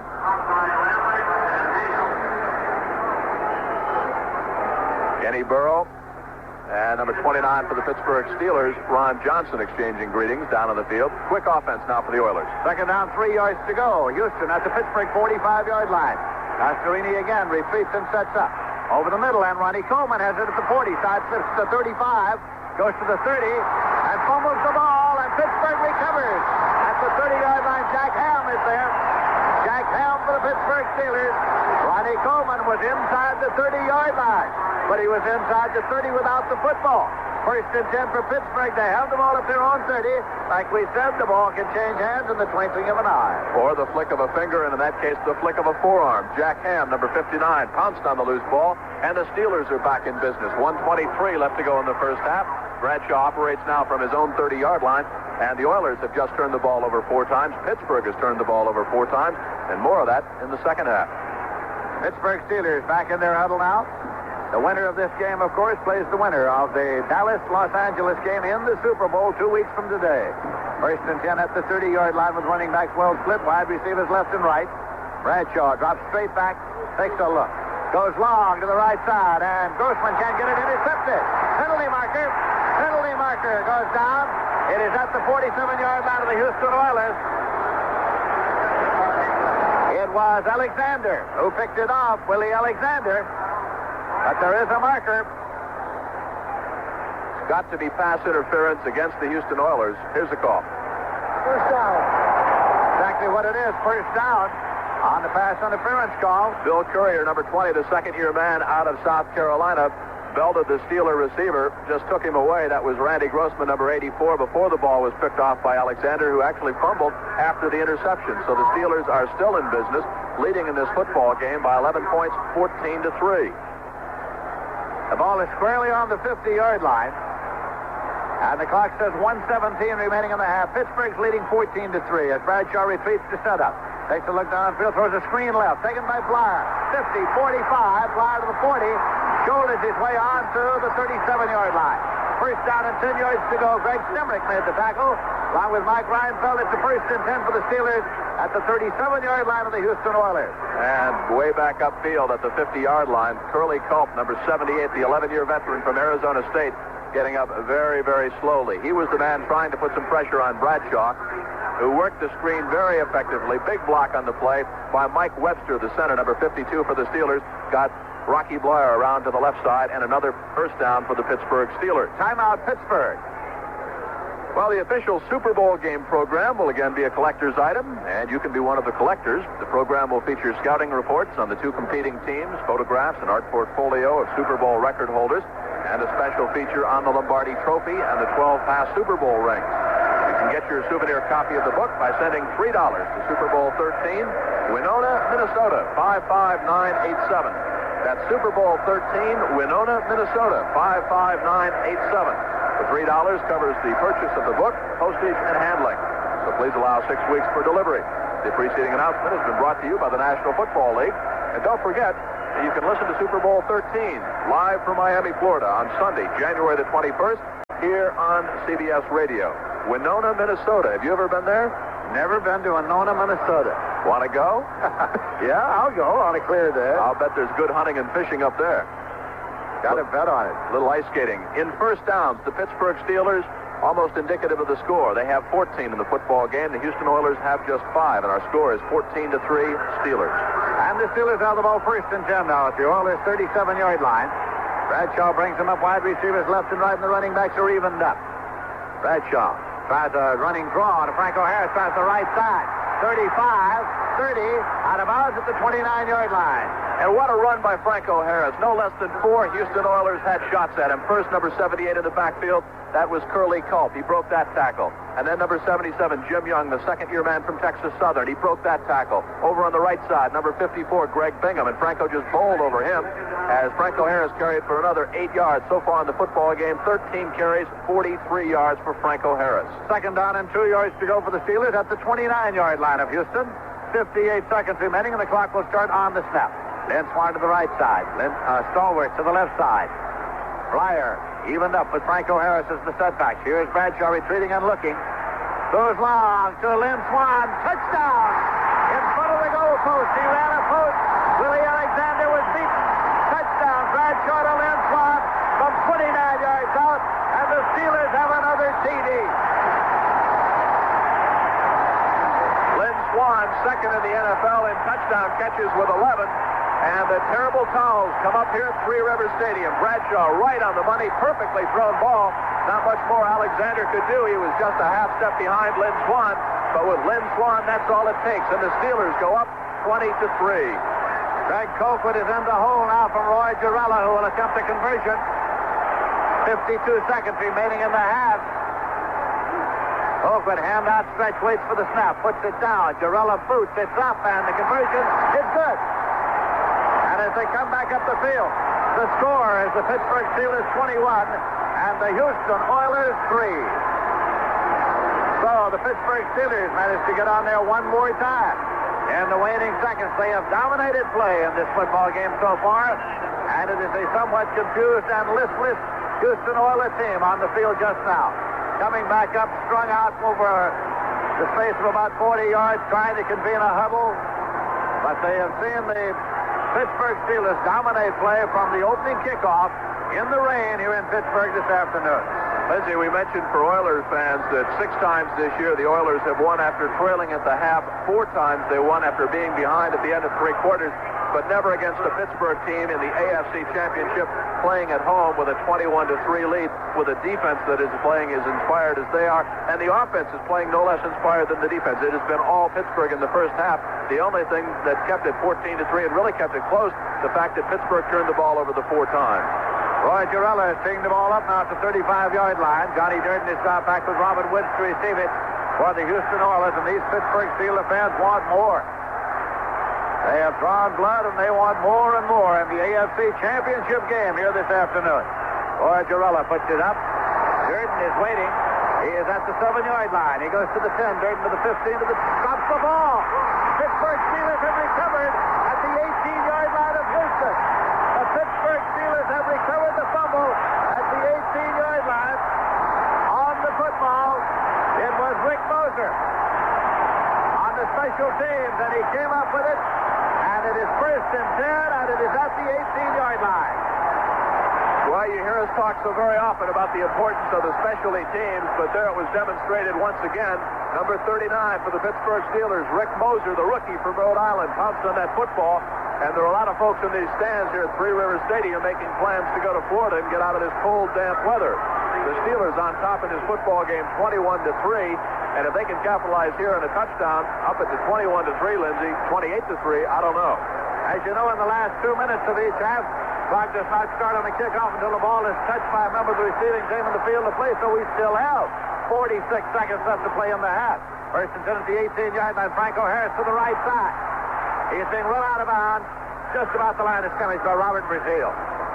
And Robert Brazil chases him all the way into the dugout, used by the Pittsburgh Pirates, and out come the snowballs from the fans here at Three Rivers Stadium as they are pelting Brazil, number 52, for the Houston Oilers. 41 seconds left to go.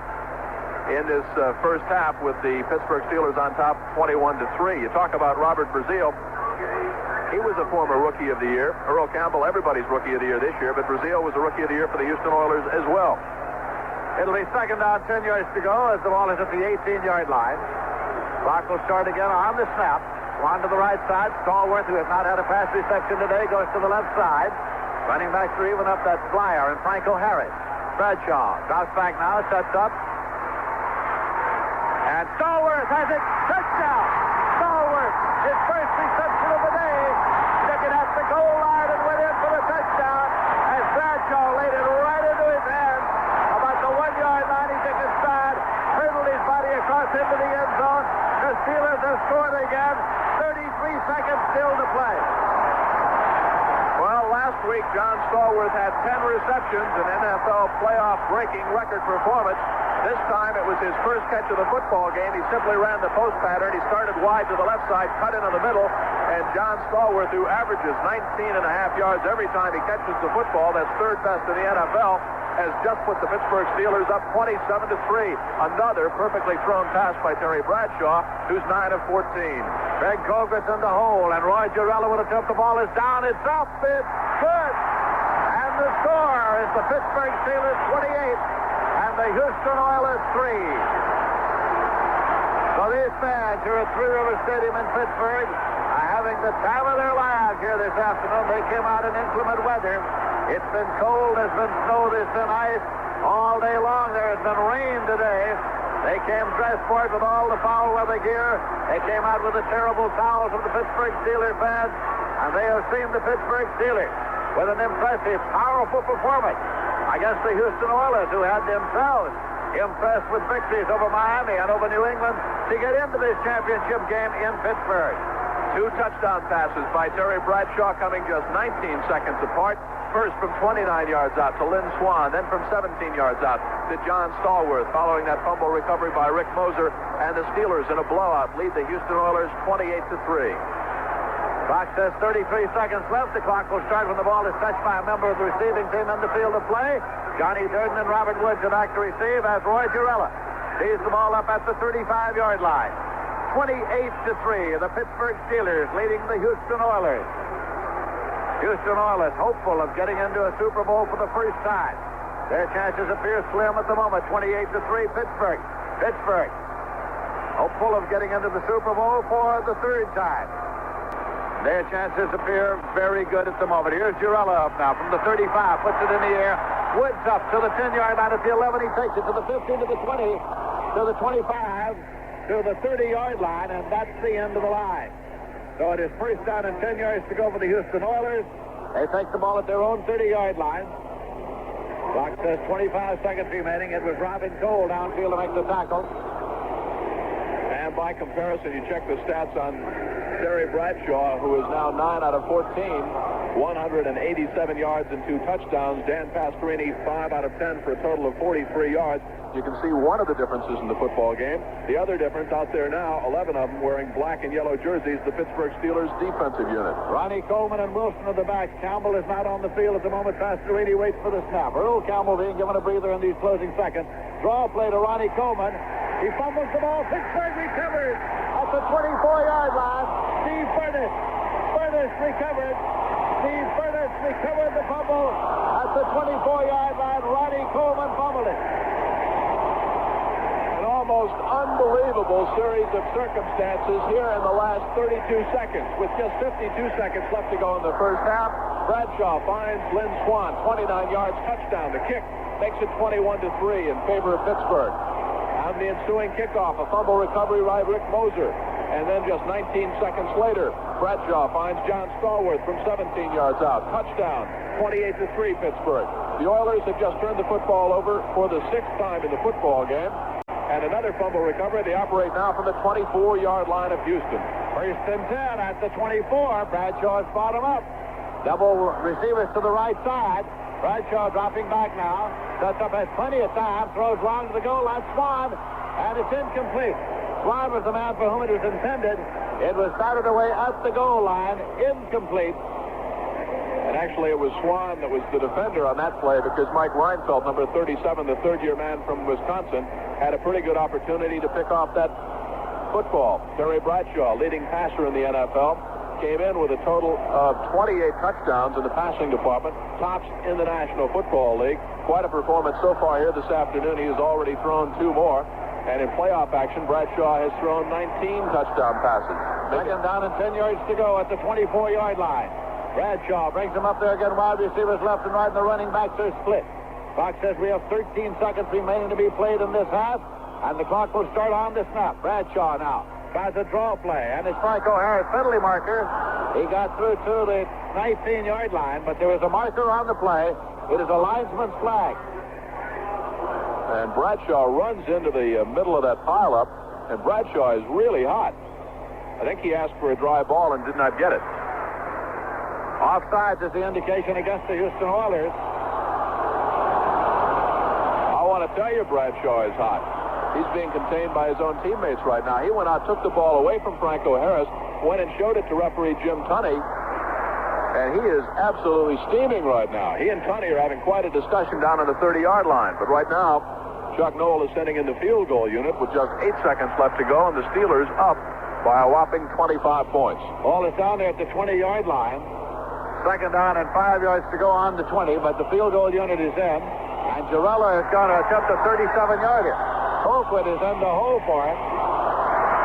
Score is 28-3, and the Pittsburgh Steelers in these closing seconds have the field goal unit in for Girella to attempt what will be a 37-yard field goal.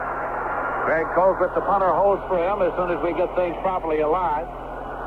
You know, a few years ago, there was a lady who was on television that just come out all the time named Betty Furness.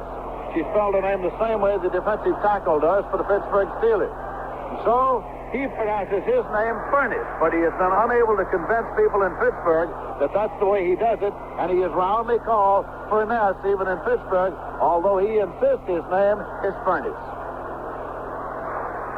And now, Girella is simply waiting until order is restored here, and we're ready to proceed. To be a 37-yard attempt with Colquitt down now to hold for Roy Girella. Ready to extend that hand, indicating he's ready for the snap. Puts it down, and here's the 37-yard field goal attempt, and it's good. A 37-yard field goal. And 4 seconds remain on the clock. Girella with a 37-yarder, and as they come back up the field, the score is the Pittsburgh Steelers 31, the Houston Oilers 3. Well, Houston took that timeout. Girella thought about it. He said, I think I'll just drill it through the uprights. And that's what he did from 37 yards away. It was perfect. And the Steelers, a commanding 28-point lead. They're up by 4 touchdowns. And the Oilers have yet to get into the end zone. And the way the Steeler defense has been playing, unless they can get on track in the second half, they might not get into that end zone. Houston Oilers are deploying to receive the kickoff, which in the last few moments has been one of the worst things they can do. Yes. The Pittsburgh Steelers, Lindsey, have scored now 17 points in 48 seconds. And they still have 4 seconds. And again, we remind you, the clock starts when the ball is touched by a member of the receiving team in the field of play. If Houston is smart, they won't touch the football. Now, they've got to cover the kick, otherwise the Steelers would get it that way. Johnny Durden and Robert Woods have dropped back there deep again, standing along the 3-yard line as Girella is teed up at the 35-yard line. The AFC Championship game here at Three Rivers Stadium in Pittsburgh on a rainy, rainy day. It is raining on Houston's parade. It is indeed. It has rained on Houston's parade throughout the afternoon. And now Girella retreats. Waiting for Tunney's whistle.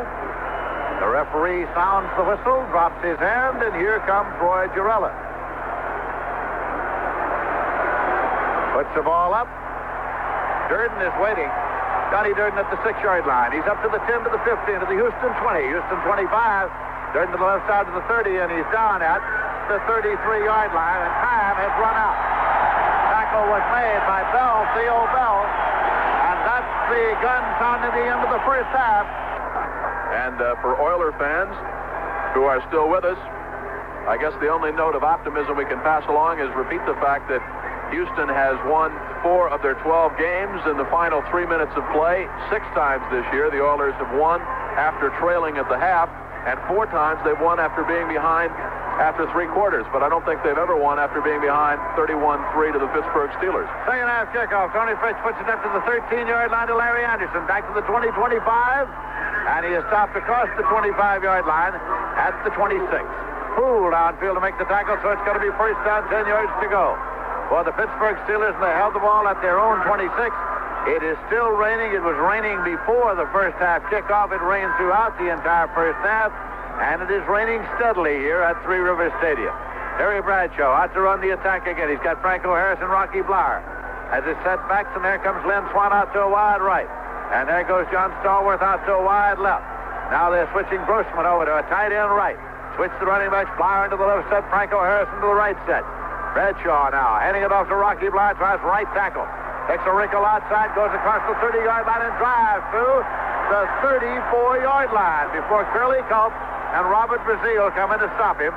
A pickup of 6 or 8 yards on the play will make it second down and 2. Chili's not bad, by the way.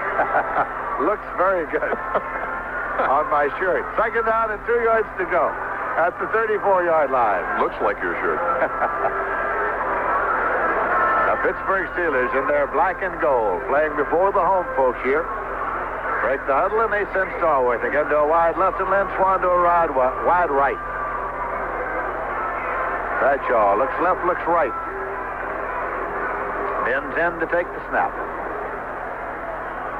Again, he is handing it off, and again it is Blyer, and he's got a first down across the 40-yard line at the 41. Houston Oilers do not appear all that interested as Steve Canty comes up to make the tackle. It's a first and 10 for the Pittsburgh Steelers, and they held the ball at their own 41-yard line. Another second down, first down play. In other words, Blyer picked up the first down, Lindsey, on second down. Pittsburgh, pretty good indication of how they have controlled the game offensively, has had only 1 third down play all afternoon. Stallworth to a wide left, and Lynn Swan to the wide right. Houston Oilers deploy their defense. Running backs are evened up. Bradshaw turns now, and he's moving the offensive set, moving Blyer over to a set right. Franco Harris remains directly behind the center, and Franco Harris gets the ball. He's trying to jitterbug, can't find anywhere to go. And he is going to be marked at the 39-yard line for a loss of 2, which will make it second and 12. Ted Washington from Mississippi Valley came in to make the tackle. So the Pittsburgh Steelers reconvene their huddle now. The Pittsburgh Steelers are a storied team of pro football. They were the last of the pro football teams to use the single wing. They held on to it and held on to it and finally gave it up. Of course, they were in a single wing town, as the University of Pittsburgh juggernauts were coached by Jock Sutherland for so many years so very well. Second and 12 at the 39-yard line. Dropping back, Bradshaw. Out to the left on a screen to Blyer. Blyer is across the 40, 45, and Rocky Blyer gets it to the 46-yard line. That's Greg Bingham there on the tackle. Again, about 7 yards on the play to make it third down and 5 yards to go for the Pittsburgh Steelers. Grossman comes over, asks for a towel. One is thrown out to him by an equipment man, and he rejoins the huddle now. And as we told you, it's only the second third down play that the Steelers have had all afternoon. They lead by 28 points, 31-3, and the winner meets the winner of the Dallas-Los Angeles game in Super Bowl 13. Maybe the third down play is their weakness. 3rd and 5. Let's see if they can make this one. They're leading in the game by a score of 31-3 early in the third quarter. Running backs are well split, and Bradshaw retreats. Takes a look now and pumps it over the middle, and Lynn Swan could not hang on to it. It's incomplete. He had it just for a second at the 34-yard line. Ryan Felt was there covering defensively. It's incomplete. 4th and 5, and the punting unit comes on. Craig Colquitt, a rookie from the University of Tennessee who averaged 40 yards per punt, is coming out to do the booting. He has seen very little action today. He has seen no action. This is the first punt for the Pittsburgh Steelers. Well, he has seen some action. He's been holding for the extra points, of which there have been 4, and a field goal, of which there's been 1. That doesn't count. He's back in deep punt formation now. Robert Woods is back in a single safety. Colquitt now gets it, steps up, boots a high trajectory kick. Fair catch signal goes up. He lets it go at the 10. It's inside the 5 and goes right to the goal line. Touchback, Steelers made a great effort to save it at the last moment, but it touched that goal line, and that makes it a touchback at the 20-yard line. First down and 20 yards to go. Shows you what a fella can do when he doesn't have to punt very often. A 53-yard punt, and the Oilers operate from their own 20-yard line on the touchback. With the score, the Steelers 31, the Oilers 3. Let's take this time out. Back at Three Rivers Stadium, a 28-point Pittsburgh lead, 31-3. Early in the third quarter, Jim Kelly, Lindsey Nelson here in the AFC Championship game. Jack Buck and Hank Stram are standing by in Los Angeles for the Rams-Cowboys NFC Championship game. The winners of both meet at Super Bowl 13 to be broadcast by Pat Summerall, Jack Buck, and Hank Stram here on CBS. We told you at the top of the broadcast the Pittsburgh Steelers are into the AFC Championship game for the 5th time in the last 7 years, playing here at home at Three Rivers Stadium. Since they first made the playoffs back in 1972, the Steelers are 49-8. Johnny Pastorini brings him up now. Earl Campbell, Tim Wilson with the setbacks, and they're evened up. Wide receivers left and right for the Houston Oilers. First and 10 at their own 20. Pastorini, number 7, retreats, throws it out in the left flat to Campbell, incomplete. A wet ball off the wet hands of Earl Campbell. It goes incomplete, 2nd and 10 at the 20-yard line. And maybe, too, Lindsey, a little bit of loss of concentration. That's what happens when you fall behind the Pittsburgh Steelers at home by 28 points. Campbell, certainly a catchable pass out in the left flat, was wide open. The Steel Curtain defense was laying back and giving him the short pass, guarding against the long bomb. As a result, an incomplete pass as Campbell just dropped it. I have no meteorological equipment at hand, but I can tell you the temperature is dropping as well. It's 2nd and 10 at the 20-yard line. Pastorini, wide receivers left and right. Audibilizing at the line of scrimmage. Goes to the high count, drops back. Sets up now and looks, chased out of the pocket. And he throws, and it is intercepted. It is taken by Jack Ham at the 15. And he is down. He runs it on into the end zone, but he's going to be called down at the 16-yard line. Jack Ham, a linebacker, intercepted Pastorini's pass, and the Pittsburgh Steelers are at it again. Lindsey, that's the 6th turnover of the football game. The Houston Oilers have committed Jack Ham. He has more interceptions than any active linebacker in pro football. He has 5 career postseason interceptions, and that ties him with Mike Wagner for the Steeler record. He picked up that pass, and Terry Bradshaw operates now in good field position again, just outside the 15-yard line of Houston. Pittsburgh Steelers are leading 31-3, and they have the ball first down and 10 yards to go. Bradshaw with his running back splitting wide receivers left and right. Stallworth to the left side. Lynn Swan to the right side. Franco Harris on the left side. Rocky Blyer on the right side gets the ball. Blyer tries the left side of the line and gets inside the 15-yard line to the 14. Gain of about 2 yards on the play. Makes it 2nd down and 8 yards to go. Elvin Bethea in to make the tackle along with Curly Culp for the Houston Oilers. So if you're a Houston fan, you've got to think big play time for that Houston defense again. They certainly have to force a turnover. They certainly cannot afford to give up another touchdown to the Steelers. They already trail by 4 touchdowns, and the Oilers, quite honestly, show no signs at all of scoring any touchdowns of their own. Here come the Pittsburgh Steelers. Once again out of the huddle and up to the line. Terry Bradshaw wiping his hands on a towel as he comes up there. Now he bends in with his running backs even up and wide receivers left and right. He is rolling to the right side, and he's keeping it on the design play. He gets to the 10-yard line. He had never had any intention of pitching that one or carrying it out. It's simply a quarterback rollout. Robert Brazil brought him down as he got just about to the 10-yard line. It'll be 3rd down and 4 yards to go for the Pittsburgh Steelers. Bradshaw behind the blocking of Rocky Blyer. Franco Harris over on the right side. Blyer threw the best block. Actually, Franco missed his, and Bradshaw went down just outside the 10. His 3rd carry of the football game, a total of 29 yards. 3rd down play coming for the Pittsburgh Steelers, and their fans want more. They're leading 31-3 here in the 3rd quarter. Up to the line once again. They've got receivers double to the right side. That's Stallworth outside Lynn Swan. Running backs are even up Franco Harris and Rocky Blyer. Now motion from Stallworth. Rolling to the right side, Bradshaw, and he throws to Blyer. Inside the 5-yard line, and he goes out of bounds. First down and goal to go. Rocky Blyer took the ball, and Greg Bingham made the tackle. So it is a first down. It's taken to the inbound marker, and it's going to be spotted now inside the 5-yard line. Bradshaw had Swan in motion back toward the line of scrimmage, rolled out to the right side. Good protection. Blyer just slid out of the backfield, pushed out of bounds by Brazil down at about the 5-yard line. First and goal now for the Pittsburgh Steelers, capitalizing on that interception by Jack Hamp. Interesting, Lindsey, Bradshaw, 3 carries for 29 yards. He is now rushed for more yardage than Earl Campbell. Ball is spotted at about the 4.5-yard line with goal to go. Franco Harris, Rocky Blyer move up there now, evened up. Grossman is in a wing-back right.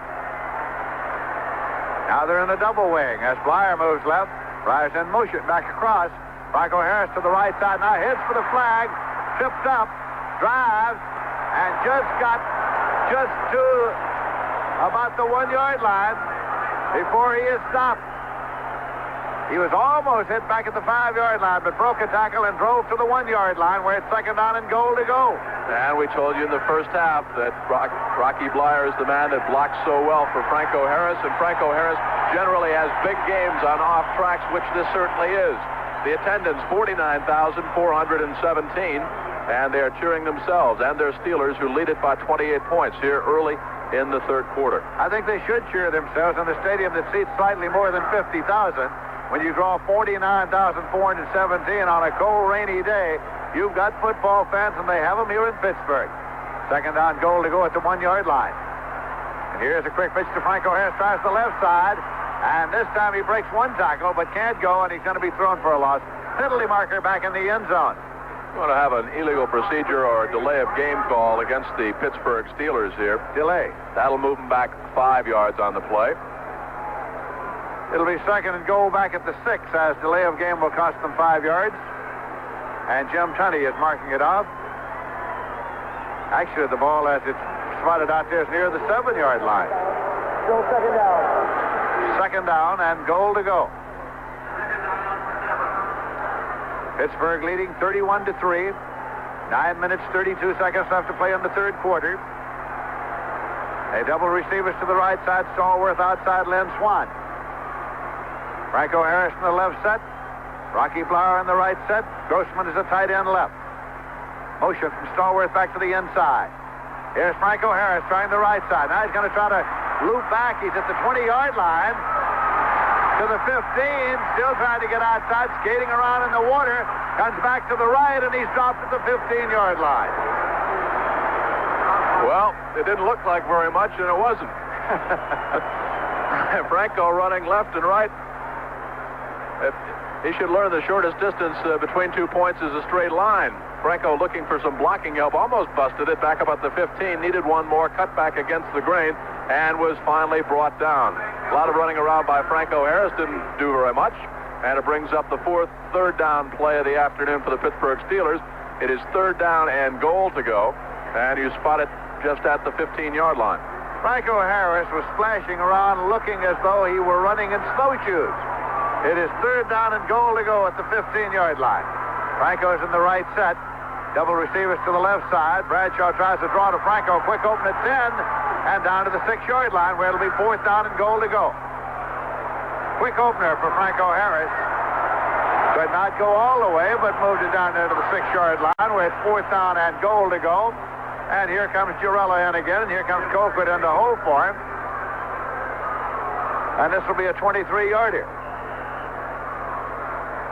A 23-yard field goal attempt by Girella. He's deadly from this distance. Colquitt down on one knee, ready to extend the hand to indicate to his son that he's ready to take the snap. Colquitt edged up just a mite. It's still a 23-yarder. Girella's 5 out of 6 between the 20 and the 29. He boots this one up, and the 23-yard is good. And so 3 more points are on the scoreboard for the Pittsburgh Steelers as they lead it by a score of 34-3. So there's a timeout on the field with the score, Steelers 34 and the Oilers 3. Command of this football game by a score of 34-3. And dropping back, Johnny Durden and Robert Woods to receive the kickoff. Of course, these Houston Oilers played a 16-game season. They won 2 postseason games coming in here. But it just may be that the season has lasted 1 game too long for the Houston Oilers. Girella has teed the ball up at the 35-yard line. And the Pittsburgh Steelers so far have destroyed the Oilers here this afternoon. It's a spiral downfield, and it is bumped at the 25, but picked up by Woods at the 15 and returned to the 20, and he gets it up to the 25-yard line. Robert Woods returned it, so it'll be first down and 10 yards to go for the Houston Oilers. Downfield was Moser to make the tackle for the Pittsburgh Steelers. Danny Pastorini, quarterback for Houston. 7 minutes, 37 seconds remaining to be played in the third quarter. Woods is coming out to a wide left here. Defensively, John Banaszak is in there. Lauren Taves is in there for the Steel Curtain.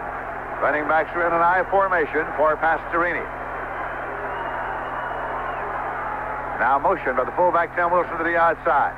Taken by Campbell. He tries a counter and gets through to the 28-yard line before he is necked out and thrown back. And again, a few fists are flying briefly. Order is quickly restored. Jack Lambert and Mike Wagner in to make the tackle. Gain of 3 yards by Earl Campbell will make it second down and 7 yards to go at the 28.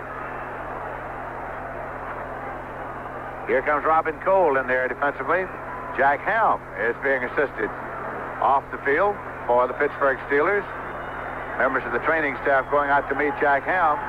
Jack Ham considered by many observers as the best player in professional football at his position, and he's getting a hand as Ham comes off here at Three Rivers Stadium. And, of course, Jack Ham came from a pretty good school that has produced quite a few good football players. Penn State, the 8-year veteran, Jack Ham, number 59, checks out. Obviously, it's air it out time now for Dan Pastorini. They trail by 31 points. And you can't send Earl Campbell into the line too many times to make up that kind of a deficit. He's got wide receivers left and right and the slot back to the left side. Fullback in motion outside left and gives it to Earl Campbell into the line again. Earl Campbell drives to the 34-yard line. He is short of the first down sticks. It'll be third down, about a yard to go. Jack Lambert came in to make the tackle. One thing Houston does by keeping the ball on the ground, they keep the clock moving. They do keep the clock moving, and they might be aware of that. We have 6 minutes, 34 seconds remaining to be played in the third quarter, with Pittsburgh leading by a score of 34-3. Houston 0 for 5 in third down conversions. Move up there in a wing right alignment, running backs in an I formation. Pastorini bending in to take the snap. Motion across from the wing back to the left side. Quick pitch to Campbell. Tries to go outside right, but he's necked out and he didn't make it. He did not get to the 35-yard line. Lauren Taves was in there to make the stop, and it's fourth down and a yard to go now for the Houston Oilers. Members of the unit in there now, some of them walking slowly over toward the sideline, expecting the punting unit on. Punting unit isn't sure it wants to come on. So we're getting the exchange now as the punter, Cliff Parsley, comes onto the field. And the hand is for the defensive unit of the Pittsburgh Steelers coming off as their kick return unit comes in, and Theo Bell goes speeding back, standing at his own 28-yard line. Deep punt formation, Cliff Parsley, second-year man from Oklahoma State. Swings his hands loosely. Durden is moving out wide right on the coverage for the Houston Oilers. Parsley gets the snap. Steps up, boots it high. Theo Bell retreats.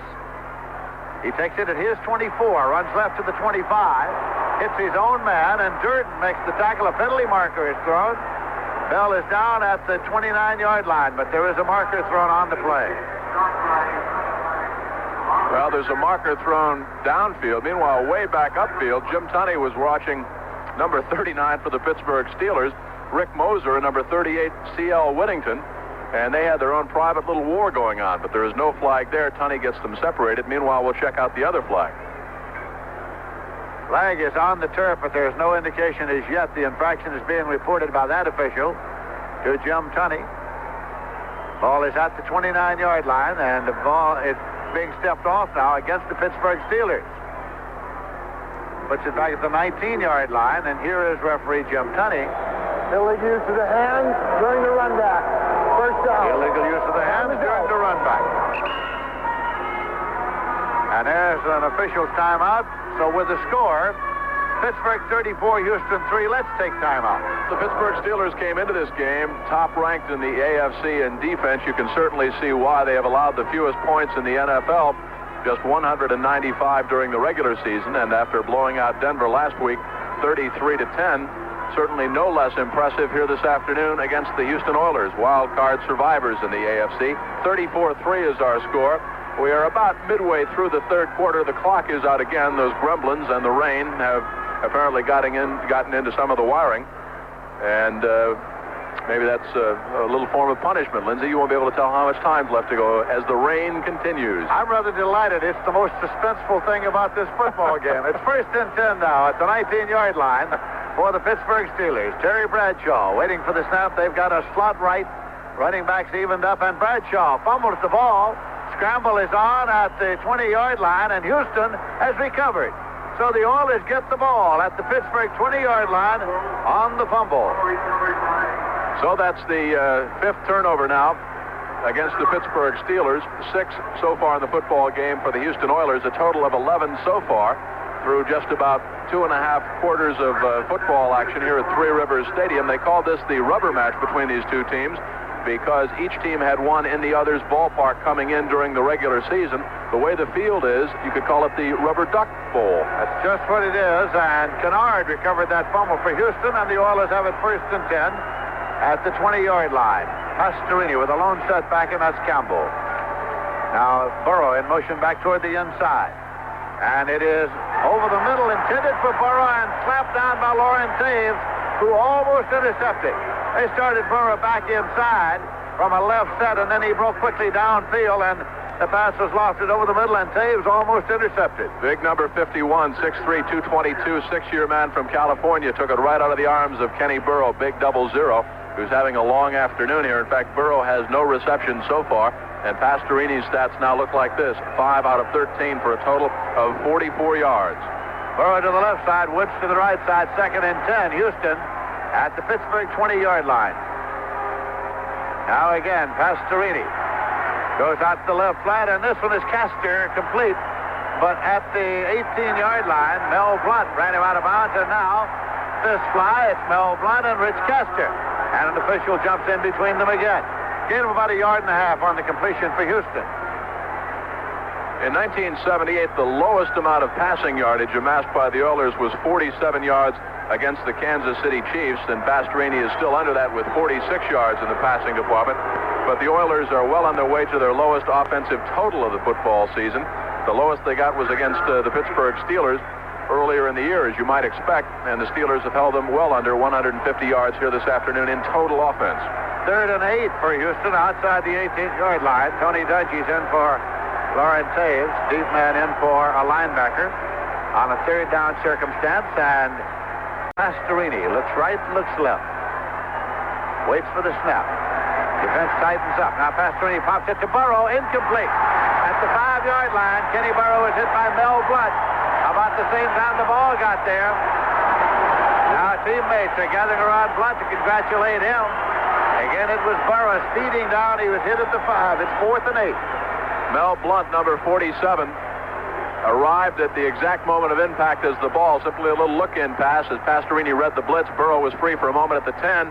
Blunt got the left arm around Kenny Burrow and knocked the ball loose, and something has certainly fired up Mel Blunt because he is playing one whale of a football game here this afternoon. We said that the Steel Curtain defense had held Houston well under that 150-yard total offensive mark. Just 71 yards total offense in the football game for Houston. 4th and 8 for Houston now at the 18-yard line. They have a lone setback, wide receivers left and right. Pastorini going to a high count. Drops back now, sets it up, takes a look, and throws over the middle of Rich Castor. He puts his shoulder down and drives to the 10-yard line. Spot's going to be marked that he's very close to the first down. That's the question. Dennis Winston made the hit. Now they gather around. See where the ball's going to be spotted. Did he pick up the first down? Rich Castor took the pass. If they spot the nose of the football on the 10-yard line, it should be a first down, although they're going to bring in the chain, so it's going to be that close.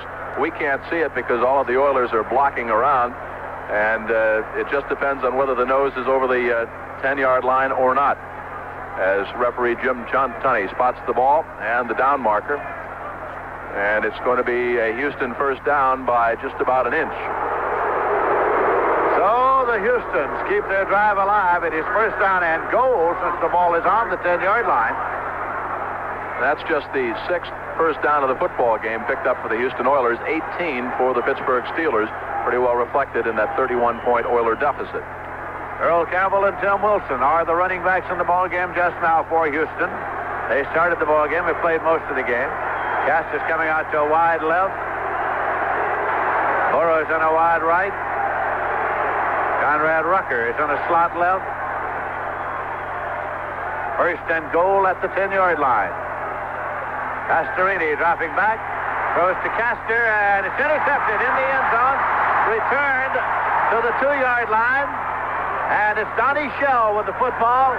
Donnie Shell could have stayed there in the end zone. It would have been put in play at the 20-yard line. Instead, it's going to be put in play at the 1-yard line. So it'll be first and 10 at the 1 on the Donnie Shell interception in the end zone run out.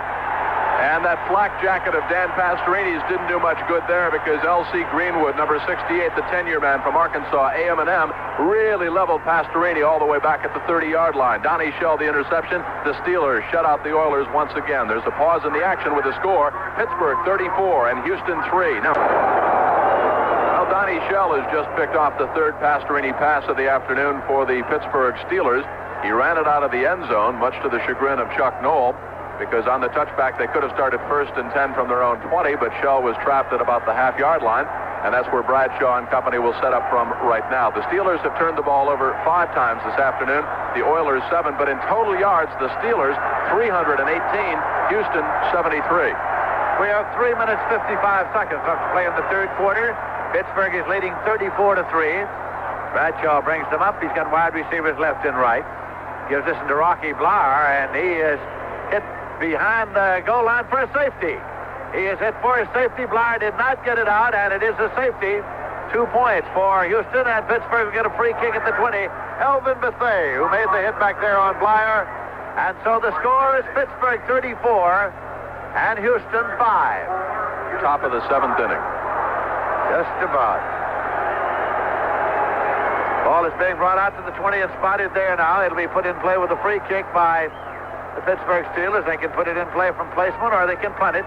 Greg Colquitt, the punter, is coming out. The Houston Oilers are sort of milling around, looking as though they might be interested in canceling the fourth quarter because of lack of interest. They've been kind of standing around, milling around since the opening kickoff. The Steelers have completely dominated this football game, both offensively and defensively. We told you 318 yards on offense for Pittsburgh and just 74 yards for the Houston Oilers. And Pittsburgh has picked up right where they left off with the Denver Broncos. And, in fact, over the regular season, they only lost 2 games all year long. One of the 2 games here at Three Rivers Stadium, though, to these same Houston Oilers. Colquitt will put the ball in play with a punt on the free kick. They are lined along the 15. The restraining line, of course, for them, the 20, and the restraining line for the receiving team is the 30. Woods is dropped back on the far side. Merkins is back there as well. Ball is put up, and it is Merkins at the 31. Goes right to the 35, to the 40 for Houston, to the 50-yard line, to the 45-yard line. Merkins going on to the 35 and is stopped at the 34-yard line. Merkins with a fine return of the free kick punt. First and 10 for Houston at the Pittsburgh 34-yard line. Anderson made the tackle. Guido Merkins, a 35-yard return, and the Houston Oilers operate now from Pittsburgh Steeler territory, but trailing in the football game by a whopping 34-5 deficit right now. Donnie Pastorini, the quarterback, calling the next play on the huddle, and here they come. Out of the huddle and up to the line. Woods is coming to a wide left. Burrow to a wide right. Pastorini strolling up to the line of scrimmage. Earl Campbell is his tailback. Tim Wilson is his fullback. Wilson in motion out to the left side. And now, play action, and Pastorini evades one on rusher, but into the arms of another. He ran into Mean Joe Green. He ran out of the grasp of L.C. Greenwood into the grasp of Joe Green, which is out of the frying pan into the fire. You don't want to do that. L.C. Greenwood is 6'6" and 250, and Mean Joe Green, well, Mean Joe, not too small either. As big number 75. stands 6'4" and 260, a 10-year man from North Texas State. That is the 4th sack of the afternoon for the Pittsburgh Steelers. They have marched the Oilers back 28 yards on those 4 sacks. Coming into the game, Pastorini had been sacked just 22 times in 18 games this year, and 4 of those sacks were in the first game against Atlanta. 2nd and 16 at the 40-yard line. Houston in Pittsburgh territory late in the third quarter. Pastorini again retreats to set it up. Pumps it over the middle, and it's complete. Taken by Castor. He's at the 25, the 20, and he got to the 18-yard line before Donnie Shell brought him down. That'll be a first down for Houston deep in Pittsburgh territory now, near the 18-yard line. 8 out of 18, 75 yards. The book on Dan Pastorini as time is winding down here in the third quarter, and the Oilers down 34-5. The clock is running with 2 minutes 36 seconds remaining to be played in the third quarter. Pittsburgh 34 and Houston 5. Wide receivers left and right, running backs in an I formation for Donnie Pastorini. Move out to a slot right. Motion to the fullback Wilson outside right. Earl Campbell gets it, tries to go right, hurdles one tackler, and gets up to the 17-yard line. Picked up a yard or so on the play. Lauren Taves was there on the tackle. And it was Lauren Taves, number 51, the man that Earl Campbell just simply hurdled right over, down at about the 18-yard line. Campbell on the afternoon, 19 carries, 36 yards. Certainly one of the difference in the football game, the ability of the Pittsburgh defense to completely contain Earl Campbell thus far and keep the Oilers out of the end zone. 2nd and 8 for the Oilers. They have the ball at the Pittsburgh 17-yard line. Run it in a slot left this time with the running backs evened up. Pastorini dropping back. Goes to Woods, incomplete. Woods had it at about the 2-yard line, but could not hang on. Robert Woods hit him right in the hands, like Jack Lambert covering defensively. 3rd down 8. Woods came down, actually, Lindsey, a spot you see during the baseball season, right on the pitcher's mound in the end zone. Exactly where he came down, where it's covered over there. Three River Stadium, of course, the home of the Pittsburgh Pirates, as well as the Pittsburgh Steelers. It's a time when they both played at Forbes Field, across town here. Dungy comes in now in the nickel defense as Robin Cole, a linebacker, comes out. 3rd down and 8. Houston at the 17-yard line of the Pittsburgh Steelers. Steelers showing the blitz. They've got everybody up on the line. Now Wagner backs off. Now Pastorini drops back. Tried to get it to Castor out in the left flat, and it's incomplete. So it'll be 4th and 8 at the 17-yard line. And now Houston 0 for 8 on 3rd down conversions. It has been a day of utter frustration for the Houston Oilers, as on that occasion, when at one moment, Pittsburgh Steelers defensively pulled everybody up. Quickly now, they retreated 2 safety men. Woods was held up trying to run a post. Castor was in the open out in the left flat, but the ball was not thrown within 3 or 4 yards of him. It's 4th down and 8 yards to go at the 17. Here comes Woods into a wide left, and Kenny Burra goes into a wide right. Pittsburgh leading 34-5. 1 minute, 31 seconds left in the third quarter. Three River Stadium in Pittsburgh. Pastorini dropping back again. Now a balloon pass to the left side. Intercepted at the 3.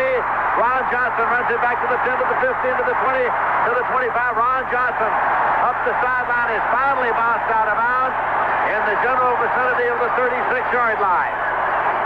Another interception, another turnover, and the Pittsburgh Steelers have the ball. Okay, that's the 4th interception thrown by Dan Pastorini. That's number 29 for the Pittsburgh Steelers, running off the rookie from Eastern Michigan. The rookie cornerback is only 5'10", 200 pounds, up against it right there, and the rookie performed just fine, thank you. A 25-yard return, and the Steelers operate on offense again. Again, the Steel Curtain defense keeping the Oilers out of the end zone. Pittsburgh giving up the fewest points in the National Football League during the regular season, 195. They gave up just 10 to the Denver Broncos in that 33-10 shellacking last weekend. And Dan Pastorini's having a very long afternoon of it. A hand for Rocky Blowers. He comes off the field. Sidney Thornton has replaced him. Franco Harris is still in there. First and 10 at the 36. And here's Franco Harris, struggling up to the 40-yard line. Rocky Blowers on his way to Miami. He's into the tunnel. He says, I'm going to get a hot shower. We've got enough of this.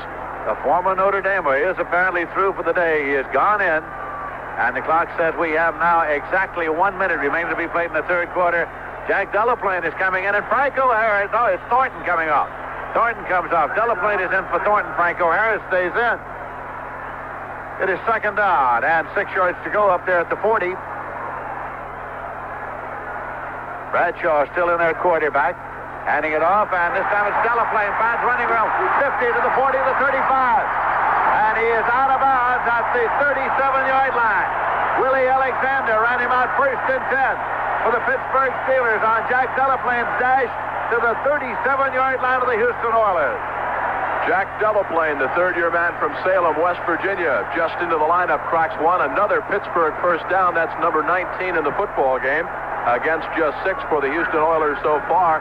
And the Steelers, even though they are going with second-string backs right now, Rocky Blar getting a rest. Franco Harris is still in there, but hasn't carried in the last 2 times. The Steelers moving right down that field again. And the Houston Oilers defense obviously way back on their heels, which is where they have been all afternoon. Stallworth to the left side. Lynn Swan to the right side. And now roll out right, and it is Bradshaw carrying, and he can't get around Robert Brazil. And now fists are flying. Bodies are piled up. Bradshaw rolled and into the grass for Robert Brazil. Well, you're going to have a personal foul called against the Houston Oilers. You probably could call 2 or 3, and that's simply a matter of frustration because they had a chance to nail Bradshaw. They've seen their own quarterback, Dan Pastorini, sacked 4 times all afternoon, and Brazil, Curly Culp, Bethea all had a chance to get Bradshaw. You know, Lindsey, you really have to wonder about the call. I don't know if Bradshaw called that audibilized at the line of scrimmage or what, but that really is a silly call when you've got a team headed into the Super Bowl to call a negative reverse with your quarterback and run the risk of an injury. You certainly don't need it with a score of 34-5. I couldn't agree with you more, nor was I more surprised to see the flow go to the left side and to see Bradshaw roll out naked all alone to the right side and then try to evade a linebacker like Brazil. But the personal foul call puts the ball down on the 22-yard line. First and 10 now for the Pittsburgh Steelers at the Houston 22. The clock shows no time remaining, and that doesn't mean a thing. It's first and 10 the 22-yard line as we will await the gun, which will end the period shortly, I think. Bang. And here is a quick pitch. It's taken by Franco Harris. He tries to turn a corner and can't. And so he is spilled back at about the 24-25-yard line. Steve Kiner there on the tackle, the linebacker for the Houston Oilers. It is going to be spotted at the 25, and there's the gun.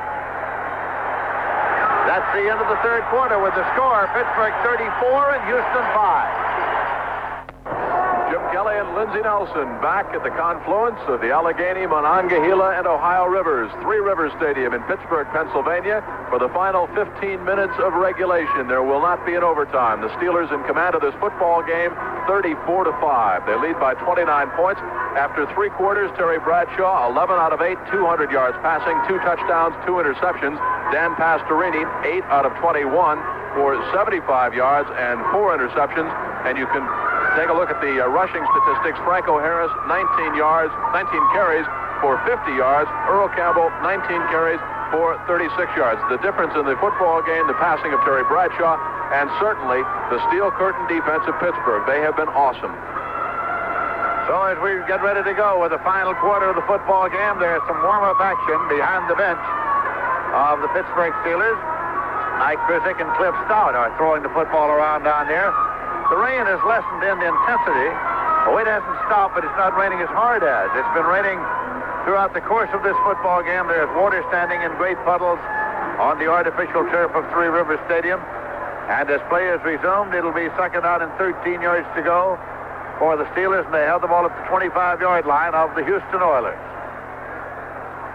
It has been a day in which the Pittsburgh Steelers have flexed their awesome strength before their hometown fans here before moving on into the Super Bowl, which will be played 2 weeks from this afternoon in Miami, Florida. Delaplane and Harris are the setbacks, and they hand it out to Franco Harris on a delay, and on the draw he goes to about the 32-yard line. James Young and Curly Culp going to make the tackle at the 22-yard line, that is. Gain of 3 will make it third down and 10 yards to go. And now here comes Rick Moser into the ball game. A running back, and Franco Harris is coming off. Franco gets a hand as he comes off. Would not be surprising if he is through for the day. So Franco leads Lindsey with 20 carries and 52 yards and 1 touchdown. 380 yards total offense for the Steelers, 91 for Houston. Third down and 10 yards to go for the Steelers. Bradshaw bending in now to take the snap. Dropping straight back. And he pumps it incomplete, intended for Delaplane. That'll make it 4th and 10 at the 22-yard line. Ted Thompson covering defensively. Here comes Roy Girella and the field goal unit. Craig Colquitt coming in to hold for him. Be about a 39-yard attempt. He's putting it down there at the 30, which will make it a 40-yard attempt. This is just a good scrimmage right now for the Steelers as they get ready for Super Bowl 13. And, of course, the winner of this game, the Pittsburgh Steelers, the champs of the AFC against the champs of the NFC, Jack Buck and Hank Stram in Los Angeles for the Rams-Cowboy clash at 4:50 Eastern Time here on CBS Radio. Craig Colquitt, hand out stretch, ready to put it down. He does. Just a 40-yarder booted by Girella, and it is short. It's short, didn't quite make it. So the ball will go over at the line of scrimmage, which is the 22. 1st and 10 for the Houston Oilers. If he had had some of the chili, he would have made that. I'm sure he would. There's a timeout on the field with a score. The Pittsburgh Steelers 34 and the Houston Oilers 5. Now let's take this timeout. So we don't know exactly how much time is left in this 4th quarter because the clock is inoperative at the moment, but we do know that the Houston Oilers trail by 29 points, 34-5, and Pastorini brings them up. 1st and 10, they held the ball at their own 22-yard line, and Pastorini now takes a draw left and throws a draw right to Tim Wilson, the fullback. He's across the 30-yard line, and he skids into a puddle of water at the 31-yard line. Jack Ham in there on the tackle. And now the referee, Jim Tunney, and the umpire, Pat Harder, have donned dry jackets. We presume they are dry, so that the officials' numbers have disappeared, but they are wearing striped jackets over the shirts. Apparently, there were only 2 in supply, and the remainder of the officials stay wet. So the ball is up there at the 31-yard line. Jackets were awarded in line of seniority, Tunney and Harder. This is a handoff to Earl Campbell. Powers his way up to the 35-yard line. Pick up about 4 yards on the play. Joe Green was there on the tackle along with John Banaszak. That's going to be a 1st down for the Houston Oilers. 1st and 10, and they have the ball at their own 35. Pastorini, 9 out of 22, 84 yards so far this afternoon. No touchdowns by contrast. Terry Bradshaw, 2 touchdown tosses. And that steel curtain defense, the Steelers in complete command of this football game. Pastorini has to go up top. Wide receivers left and right. Running backs are evened up. Pastorini dropping back, setting, and looking. Throws it to Wilson, his fullback in the right flat. Puts his head down and drives. Gets up across the 40-yard line. Gained about 6 yards on the play. It was Jack Ham along with Jack Lambert on the tackle, and it's spotted at the 41-yard line. 2nd down and 4 yards to go for the Houston Oilers. Gary Dunn, Tom Beasley are in there defensively now for the Pittsburgh Steelers as Chuck Noll begins to make substitutions in his defensive unit as well, having already made some basic changes in his offensive unit. Here is Earl Campbell getting a handoff, going to right, breaks the tackle, gets up across the 50-yard line for a 1st down. Donnie Shell comes up from his strong safety to make the tackle. 1st and 10 for the Oilers. They held the ball at the Pittsburgh 49-yard line. You know, Lindsey, that was the 21st carry by Earl Campbell. He exploded off the line of scrimmage for 10 yards. His longest gain of the football game. It brings it across the midfield stripe as the Oilers operate now from the 49-yard line of the Pittsburgh Steelers. Pittsburgh, I've got to believe, right now playing on pride. They would simply like to keep the Oilers out of the end zone and not give up a touchdown. 34-5 is the score. The Pittsburgh Steelers are leading it. Pastorini waits again. He's got a slot left and wide receivers left and right.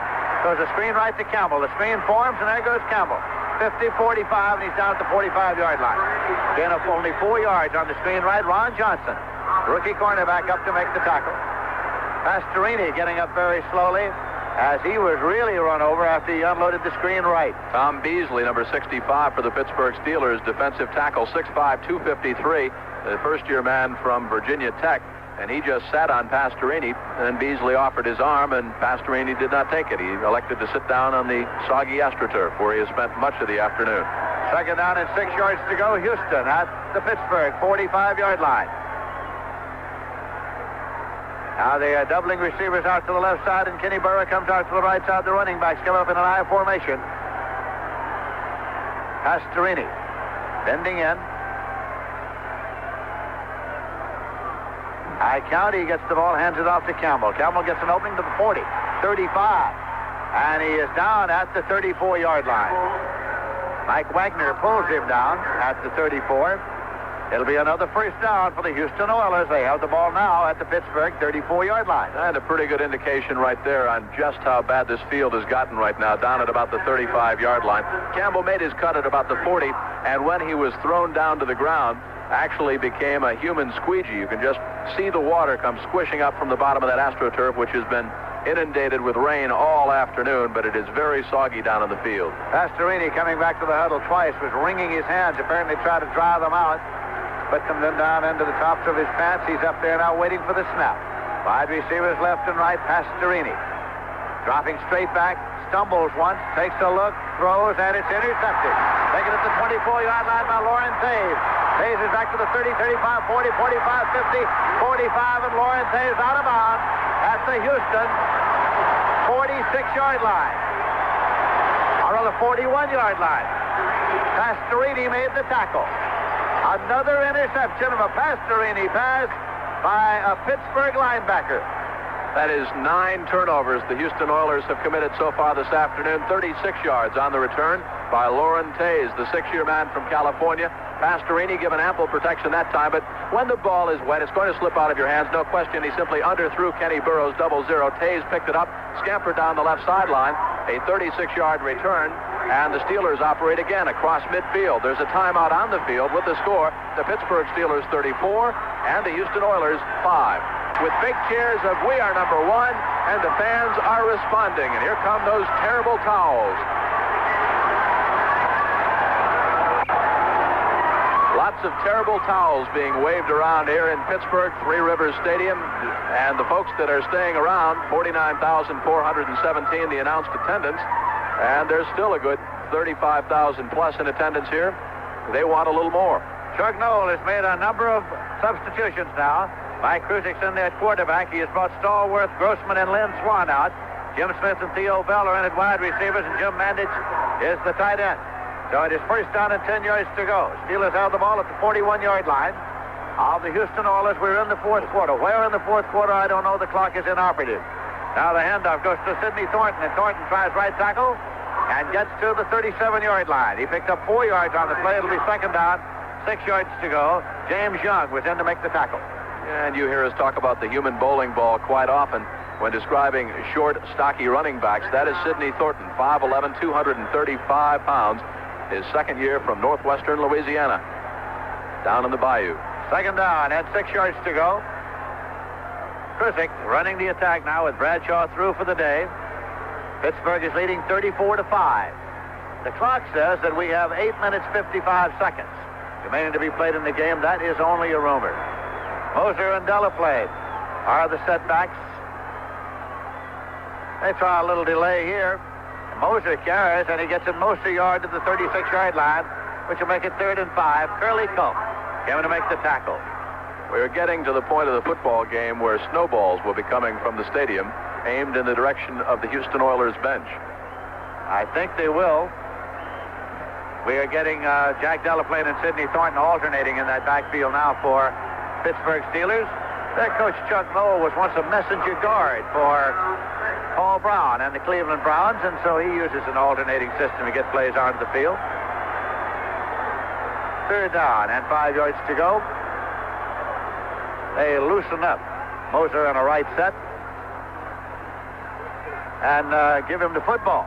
He gets across the 35 and on down to the 32-yard line. That is short of first down yardage. It's going to be fourth down about a yard and a half. James Young made the tackle. And the fans say go. They figure it this way. Pittsburgh Steelers are leading 34-5. The clock says we have 7 minutes, 42 seconds left to play in the game. And they figure you ought to try to pick it up, and that's what Chuck Noll's going to do. He nodded in agreement, sent in his messenger guards, and on 4th down and just about a yard and a half, why not when you're up by 29 points? Hope they keep it on the ground, keep the clock moving. I really don't think the Houston Oilers care what they do. It's 4th down, a yard and a half. They come up in a double wing. Kuzik looks left, looks right. He's automobilizing at the line of scrimmage. One setback. And now they move back and even up setbacks. And it's a busted play, and Kuzik is being swarmed, and the ball will go over. Busted the play entirely, and it's going to be spotted at the 35, and will go over to the Houston Oilers on downs. Kiner and Young made the tackle. So now with the score, Pittsburgh 34, Houston 5. Let's take time out. When you say bud, When you say bud, you said a lot of things nobody else can say. Yeah. Oh yeah. when you say Budweiser, boys say it. You say Budweiser, boys say it. You say Budweiser, ooh, you said it all. Anheuser-Busch, St. Louis. We're back at Three Rivers Stadium with a highly suspect 6 minutes and 58 seconds left to go in the football game. Let's pause 5 seconds now for our stations to identify themselves on the CBS Radio Network. News, sports, and talk radio for the Metroplex. This is WFAA Dallas-Fort Worth. Houston Oilers defensive unit looking for a nickname. They go by the term SWAT, the SWAT defense. That stands for Special Weapons Against Touchdowns. But today, it has been the Pittsburgh defense, which has been swatting around the Houston offense pretty good. Pastorini and company back in there now to try and get into the end zone for the first and only time so far in this football game. It has been all Pittsburgh since the Steelers broke on top with just 10 minutes and 2 seconds left to go in the first quarter. In other words, we had played under 5 minutes of the first quarter when the Steelers marched right down the field the first time that they had the football. Terry Bradshaw, 35-yard pass to Lynn Swann, the key play in that drive. That set up the first down from inside the Oilers' 10-yard line. From there, Franco Harris punched it over from 9, and it was 7-0 Pittsburgh. Following an Earl Campbell fumble, the Steelers went 17 yards in 2 plays. Rocky Bleier cracked over from the 15, make it 14-0 Pittsburgh. A field goal by Tony Fritsch made it 14-3, and that was as close as the Oilers have been. Now the Oilers held the ball, having taken over on downs. Driving back is Pastorini. They have it at their own 35, a screen right. Wilson takes the ball, gets back to the line of scrimmage, gains 2 yards to the 37, and he is upended in a puddle of water by Ray Oldham, who now is playing that corner. So it is 2nd down and 8 yards to go for the Oilers. We may have discovered on that play previously when the ball went over on downs the weakness of these Pittsburgh Steelers. It may be their third-string running backs who are unable to read the mind of Kuzik as he automobilized but neglected to tell the running backs. So it'll be 2nd and 8. The only way the Oilers are going to pick up a first down in this particular part of the field is by canoe. 2nd down and 8 yards to go at the 37 for the Houston Oilers. Campbell and Wilson are the setbacks for Pastorini. They give it to Wilson, and he comes to the right side, drives across the 40-yard line, and is piled up at the 41 for a gain of 4. 3rd down and 4 yards to go. Lauren Taves and Robin Cole came in to make the tackle for the Pittsburgh Steelers. And under 6 minutes, if the clock can be believed, left to go in the football game. Don't forget Jack Buck and Hank Stram are standing by in Los Angeles. The Rams and the Cowboys coming up next on CBS Radio. The winner will meet these Pittsburgh Steelers in Super Bowl 13, also on CBS Radio. Earl Campbell is trudging off the field, jogging off the field on the far side. And dodging a few snowballs in the process. He is, in fact. They have a lone setback in a double wing alignment. It is Wilson for Pastorini. Pastorini with a pitch now to Wilson, tries the left side. He was trying to get to the sticks and lunge forward, but I think he missed by just a shade. He is in a puddle of water over there, and it's going to be spotted at about the 45-yard line. Robin Cole, along with Dwight White, on the tackle. But as the ball is spotted at the inbound marker, it's short. So the punting unit comes in now for Houston, 4th down and less than a yard to go. Cliff Parsley is in to do the punting. And Pastorini was trying to wave the offensive unit back onto the field. I don't think he can believe the decision by Bum Phillips. Why not go for it? Well, Bum figures he's just going to give it up, I think, here. Something that they did some time back. 34-5.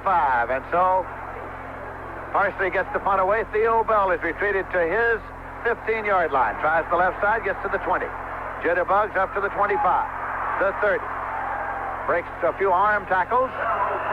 And is finally stopped at about the 32-yard line. Tell you one thing, the guys on the specialty teams that don't see that much action, they're not aware the score is 34-5. They are still hitting and popping out there like this game is still on the line. A lot of hitting going on both specialty teams. Now Jim Tunney has called a timeout with the score, the Steelers 34 and the Oilers 5. So we are back at Three Rivers Stadium. And a lot of the folks are now beginning to leave after that last Houston Oilers punt. The few that have access to the snow atop the baseball dugouts are preparing for the inevitable at the end of this football game, and I suppose the Houston Oilers would be wise to do the same thing. So something that just struck me as rather odd. Jim Tunney, as we all know, is a professional motivational speaker. And he just put his head into the huddle of the Houston Oilers and said a few words. I think he's overmatched in that case. I don't know what he could do to motivate the Houston Oilers at this time. The clock shows 4:26 remaining. The clock that has been inoperative most of this wet afternoon. And the Pittsburgh Steelers are leading it by a score of 34-5 on their way to Miami on the Super Bowl next Sunday afternoon to play the winner of the game coming up between Los Angeles and the Dallas Cowboys.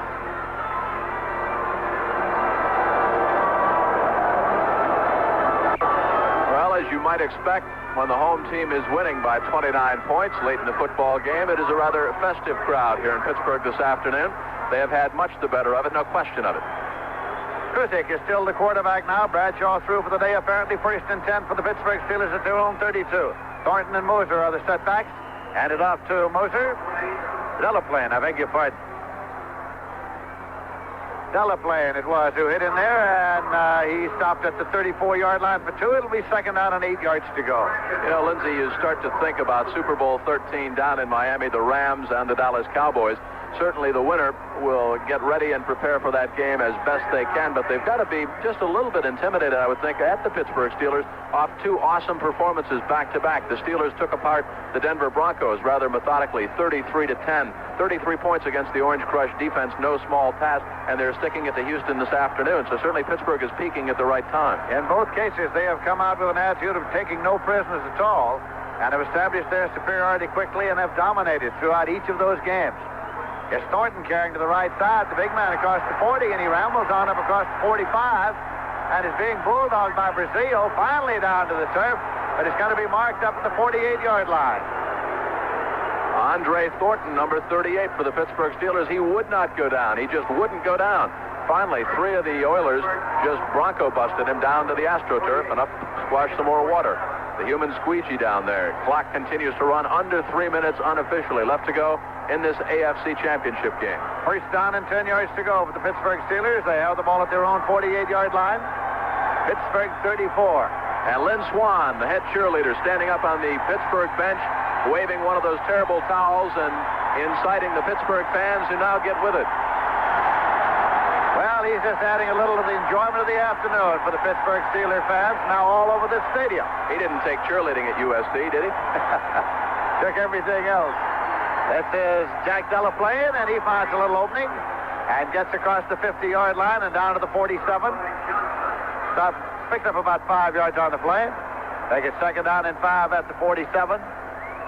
Al Johnson coming in to make the tackle. He's playing that corner now for the Houston Oilers, who've been making a few substitutions of their own. The clock, which has not been official many times this afternoon, is winding down toward the 2-minute warning. It's down to 2:10, and the Pittsburgh Steelers apparently think that it's official because they're not going to come out of the huddle till they get to the 2-minute warning, and Jim Tunney's not going to insist that they do. Matter of fact, he is joining them with his hands thrust deeply into his jacket pocket, and there is the 2-minute warning. Not only has it not been official, it has not been a factor. It has not at all, but we have reached the 2-minute warning in this AFC Championship game. 2 minutes remain to be played, and the Pittsburgh Steelers lead the Houston Oilers by a score of 34-5. On a day that has been inglorious for the Houston Oilers, they had an exciting football season, got into the playoffs, won 2 outstanding victories, one over Miami, another over New England, 2 outstanding teams, and then this afternoon have been dominated on a wet, gloomy day here in Pittsburgh Some of the fans have come out of the stands. They're down in the end zone. And there are a few of the loonies running around out there now with the terrible towels. And we'll have some more of that, I think, in these last 2 minutes. I think you're exactly right. It's a very festive crowd now. John Stallworth, Lynn Swan up on the bench leading the cheers. There are a lot of folks down by that Pittsburgh bench that are not Steelers. They are just plain folks. There are a lot of folks that are going to pour out onto this football field well before this football game is over. And I think Jim Tunney and his crew have done a fine job all afternoon. And they, along with the security folks here at Three River Stadium, are going to have their hands full. Because, as you were saying, there was one fellow on top of the dugout who was not on low-octane fuel a little while ago. There are a few more folks out there now, and here they all come. Yes, they do. They're all pouring out of the lower boxes now along the sideline. There goes the equipment manager with the medical kit, a few other things. And to the far side, the equipment manager of the Houston Oilers is taking the trucks in. And now they're pouring out of the field. Yep. I think Jim Tunney has got to do a little motivation right here. He has, because fans now are pouring from the sidelines out onto the field. They may have to call on the Pittsburgh Steelers to assist them in controlling this crowd. Joe Green himself now just propelled one fan back to the sideline. Joe Green, he aided and abetted that fellow in getting back across the line, believe me. 6'4" and 260. I would not want to take the terrible towel near Mean Joe and get him upset. He is patrolling the sideline now, and there are no fans on the field. I guess a good example will restore a little bit of order, and so what Tunney wants, I'm sure, the referee, is for that clock to run fast during these last 2 minutes of play. I'm with him.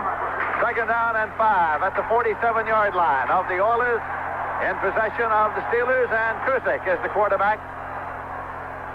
Waiting for the snap now. Handing it off to Thornton. He tries the right side. Thornton got inside the 45, down to the 43-yard line. It's going to be third down and about a yard to go. J.G. Wilson came in to make the tackle. Public address announcer is appealing to the crowd now. He just said there's still plenty of time left to go in the game. Does he know something we don't? I heard him say that. I didn't want to believe it. This isn't a doubleheader. They are now about 8 or 10 deep in front of the Steeler bench. The fans are waving down there. Terry Bradshaw is right in the middle of them, still on the sideline. It is third down and a yard to go for the Steelers. Clock says we have 1 minute 12 seconds left to play in this game. Public address announcer says to the fans, please back up and let them play. Pittsburgh 34 and the Houston Oilers 5 in the closing moment here. Less than a minute to play. Hand it off again and simply send it straight ahead with Jack Delaplane carrying. Delaplane for no gain. They did not make it. It's going to be fourth down and a yard to go. Steve Kiner was in there on the last tackle. That was not the closing gun you heard. It was simply a firecracker. Clock is running down to 37 seconds remaining to be played, and here comes Moser back into the ball game. He's in there with Thornton at the setback. And now 29 seconds. And the ball is marked ready for play. Tunney marked it ready for play. They don't have to come out of the huddle. They do not have to run a play because it was marked at 29. And we have seen the last play of the game. Time will run out. Tunney handling that very wisely as the clock is wound down to 13 seconds and the fans roar onto the field. Here they come by the hundreds. Out onto the field, trying to get to their heroes, and both teams are trying to get to the dressing room. 3 seconds, 2 seconds, 1 second, and the championship game is over. That's the end of the game between the Houston Oilers and the Pittsburgh Steelers, where the final score is Pittsburgh 34, Houston 5. I'm Dan Reeves, offensive coordinator of the Dallas Cowboys. One thing we always strive for on the Cowboy offense is efficiency. That's why I'd like to recommend, if you're thinking of replacing or adding on to your heating system, that you consider a Fetters heat pump. At 17 degrees Fahrenheit, a Fetters heat pump produces 80% more heat than a comparable electric furnace. Not only is that amazing efficiency, but it also results in substantial energy and cost savings. What's more, the Fetters heat pump is just as efficient in the summer when it operates as central air conditioning. In fact, using a heat pump, you can save enough money on your winter heating bills to pay for the cost of summer cooling. Take the advice of someone who admires efficiency, because believe me, our winning or losing can depend on it. Find out the advantages of a Fetters heat pump at your nearby Fetters dealer. In Garland, Wes Heating and Air Conditioning. In the mid-cities, Hauk Heating and Air Conditioning. In the Astrodome to Pittsburgh, 13-3, where they gained only 163 yards running and passing. They were 20 yards under that here this afternoon. Only 143 yards running and passing for the Houston Oilers, who failed to get into the end zone. A field goal and a safety was their total offensive output, and Pittsburgh shellacked them pretty good, 34-5. One does not see many games in the National Football League, especially championship games, in which there is complete domination. But we saw that this afternoon as the Houston Oilers were completely dominated by the Pittsburgh Steelers, and their fans now are into the business of bringing down the goalpost. They are gathered all around the goalpost, and they are bringing them down. They're having a little trouble because they're metal, but the last game of the season has been played here at Three Rivers. Only the Super Bowl remains for the Pittsburgh Steelers, and their fans are enjoying this moment to the fullest. We'll continue with our wrap-up in just a moment. Ted and Del Ford, the place put together with only you in mind. Come on by and see us. You'll find we're one of a kind. We have so much to offer that's different and brand new. So come on by and try us. We've got just the car for you. The fun starts here at Ted Andale Ford in Arlington, Texas, where the all-new 1979 Ford Mustang is being offered for only $39.95. With the low price of $39.95, it's no wonder this new breed of Ford is America's #1 sports car. So follow the stampede of Mustang buyers to Arundel Ford and take part in our Mustang sale, standard equipped at $39.95. We have so much to offer that's different and brand new. So come on by and try us. We've got just the car for you. That's Ted Arundel Ford, 201 East Division, Arlington. Dominated things defensively. We'll recap the scoring for you and then have some closing comments from Lindsey. It all opened up on the Steelers' very first possession. Less than 5 minutes gone in the football game. They marched 57 yards the first time they had the football. 35-yard pass play from Terry Bradshaw to Lynn Swan, the key play. First down and 10 inside the Oilers' 10-yard line. Franco Harris banged over from the 9-yard line. The point after by Girella, and the Steelers were on top, never to trail in the football game, by a score of 7-0. It was 14-0 Pittsburgh, following an Earl Campbell fumble, as the Pittsburgh Steelers went 17 yards in 2 plays. Rocky Blyer cracking around the right side from 15 yards out. 14-0 Pittsburgh after the Girella conversion. It was 14-3 as Houston closed to within 3, closed to within 11 on a 3-point field goal by Tony Fritsch from 20 yards out, but the Steel Curtain defense on first and goal from the 5 shut Houston out. They could not get into the end zone. That 11-point deficit, except for the start of the football game, was as close as the Houston Oilers could come. A 29-yard touchdown pass started off a most remarkable 48 seconds just before the end of the first half. Terry Bradshaw hit Lynn Swan from 29 yards out, and it was Pittsburgh up by a 21-3 margin at that point. But on the ensuing kickoff, a fumble, it was covered by Rick Mosier, and then John Stallworth caught a 17-yard touchdown toss from Bradshaw, 28-3 in favor of the Pittsburgh Steelers. But hold on, it was 31-3 just before halftime, as the Steelers scored 17 points in 48 seconds, a 37-yard Roy Girella field goal following another fumble recovery. 31-3, that was the score at halftime. Make it 34-3 as Roy Girella banged through a 23-yard field goal after Jack Ham had intercepted one of Dan Pastorini's passes, and the Steelers led by 31, and it was 34-5 after a Bethea sack of Rocky Blyer in the end zone, and that was the final score. The Pittsburgh Steelers win by 29 points, 34-5. Lindsey, some thoughts? I thought it was an awesome performance for the Pittsburgh Steelers. They knew that they had to contain the attack of Earl Campbell. They did that very well. They did it completely. They knew also that this afternoon the weather conditions are going to be bad. Right away they proved that it wasn't going to be any trouble for Lynn Swan, nor for Bradshaw to find him on the 35-yard pass play, which you correctly identified as the key play, I think. Set the tone early. I don't think anybody would want to play these Pittsburgh Steelers performing as they played here this afternoon. They were absolutely an awesome football team. You know, that's very good. Talking about you don't think anybody wants to play the Steelers the way they played this afternoon. Coming in, Bum Phillips says you have to be crazy to play the Pittsburgh Steelers 3 times in a season, and they found out what it was like here this afternoon. 3 times the Pittsburgh Steelers and the Houston Oilers have met. They split coming in. This was the rubber match, no question about it. A 29-point Pittsburgh win 34-5 here this afternoon. Bum Phillips also said earlier this week in his press conference, the Steelers are like an ice cream cone, eating an ice cream cone that once you get it in your mouth, it gets all over you, and that's what exactly the Pittsburgh Steelers were, all over the Houston Oilers here this afternoon. So there you have it. The AFC Championship is over. This is Jim Kelly for Lindsey Nelson, our spotter today, Mike Patcher, and our statistician, Tom Rooney, our engineer, George Burnett.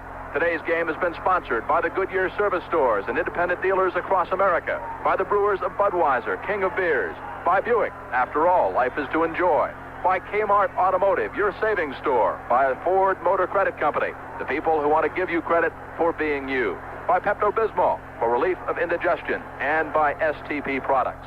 The executive producer of CBS Radio Sports is Frank Miller. The final score, once again, from Pittsburgh, Pennsylvania, the Pittsburgh Steelers 34 and the Houston Oilers 5. This is the CBS Radio Network.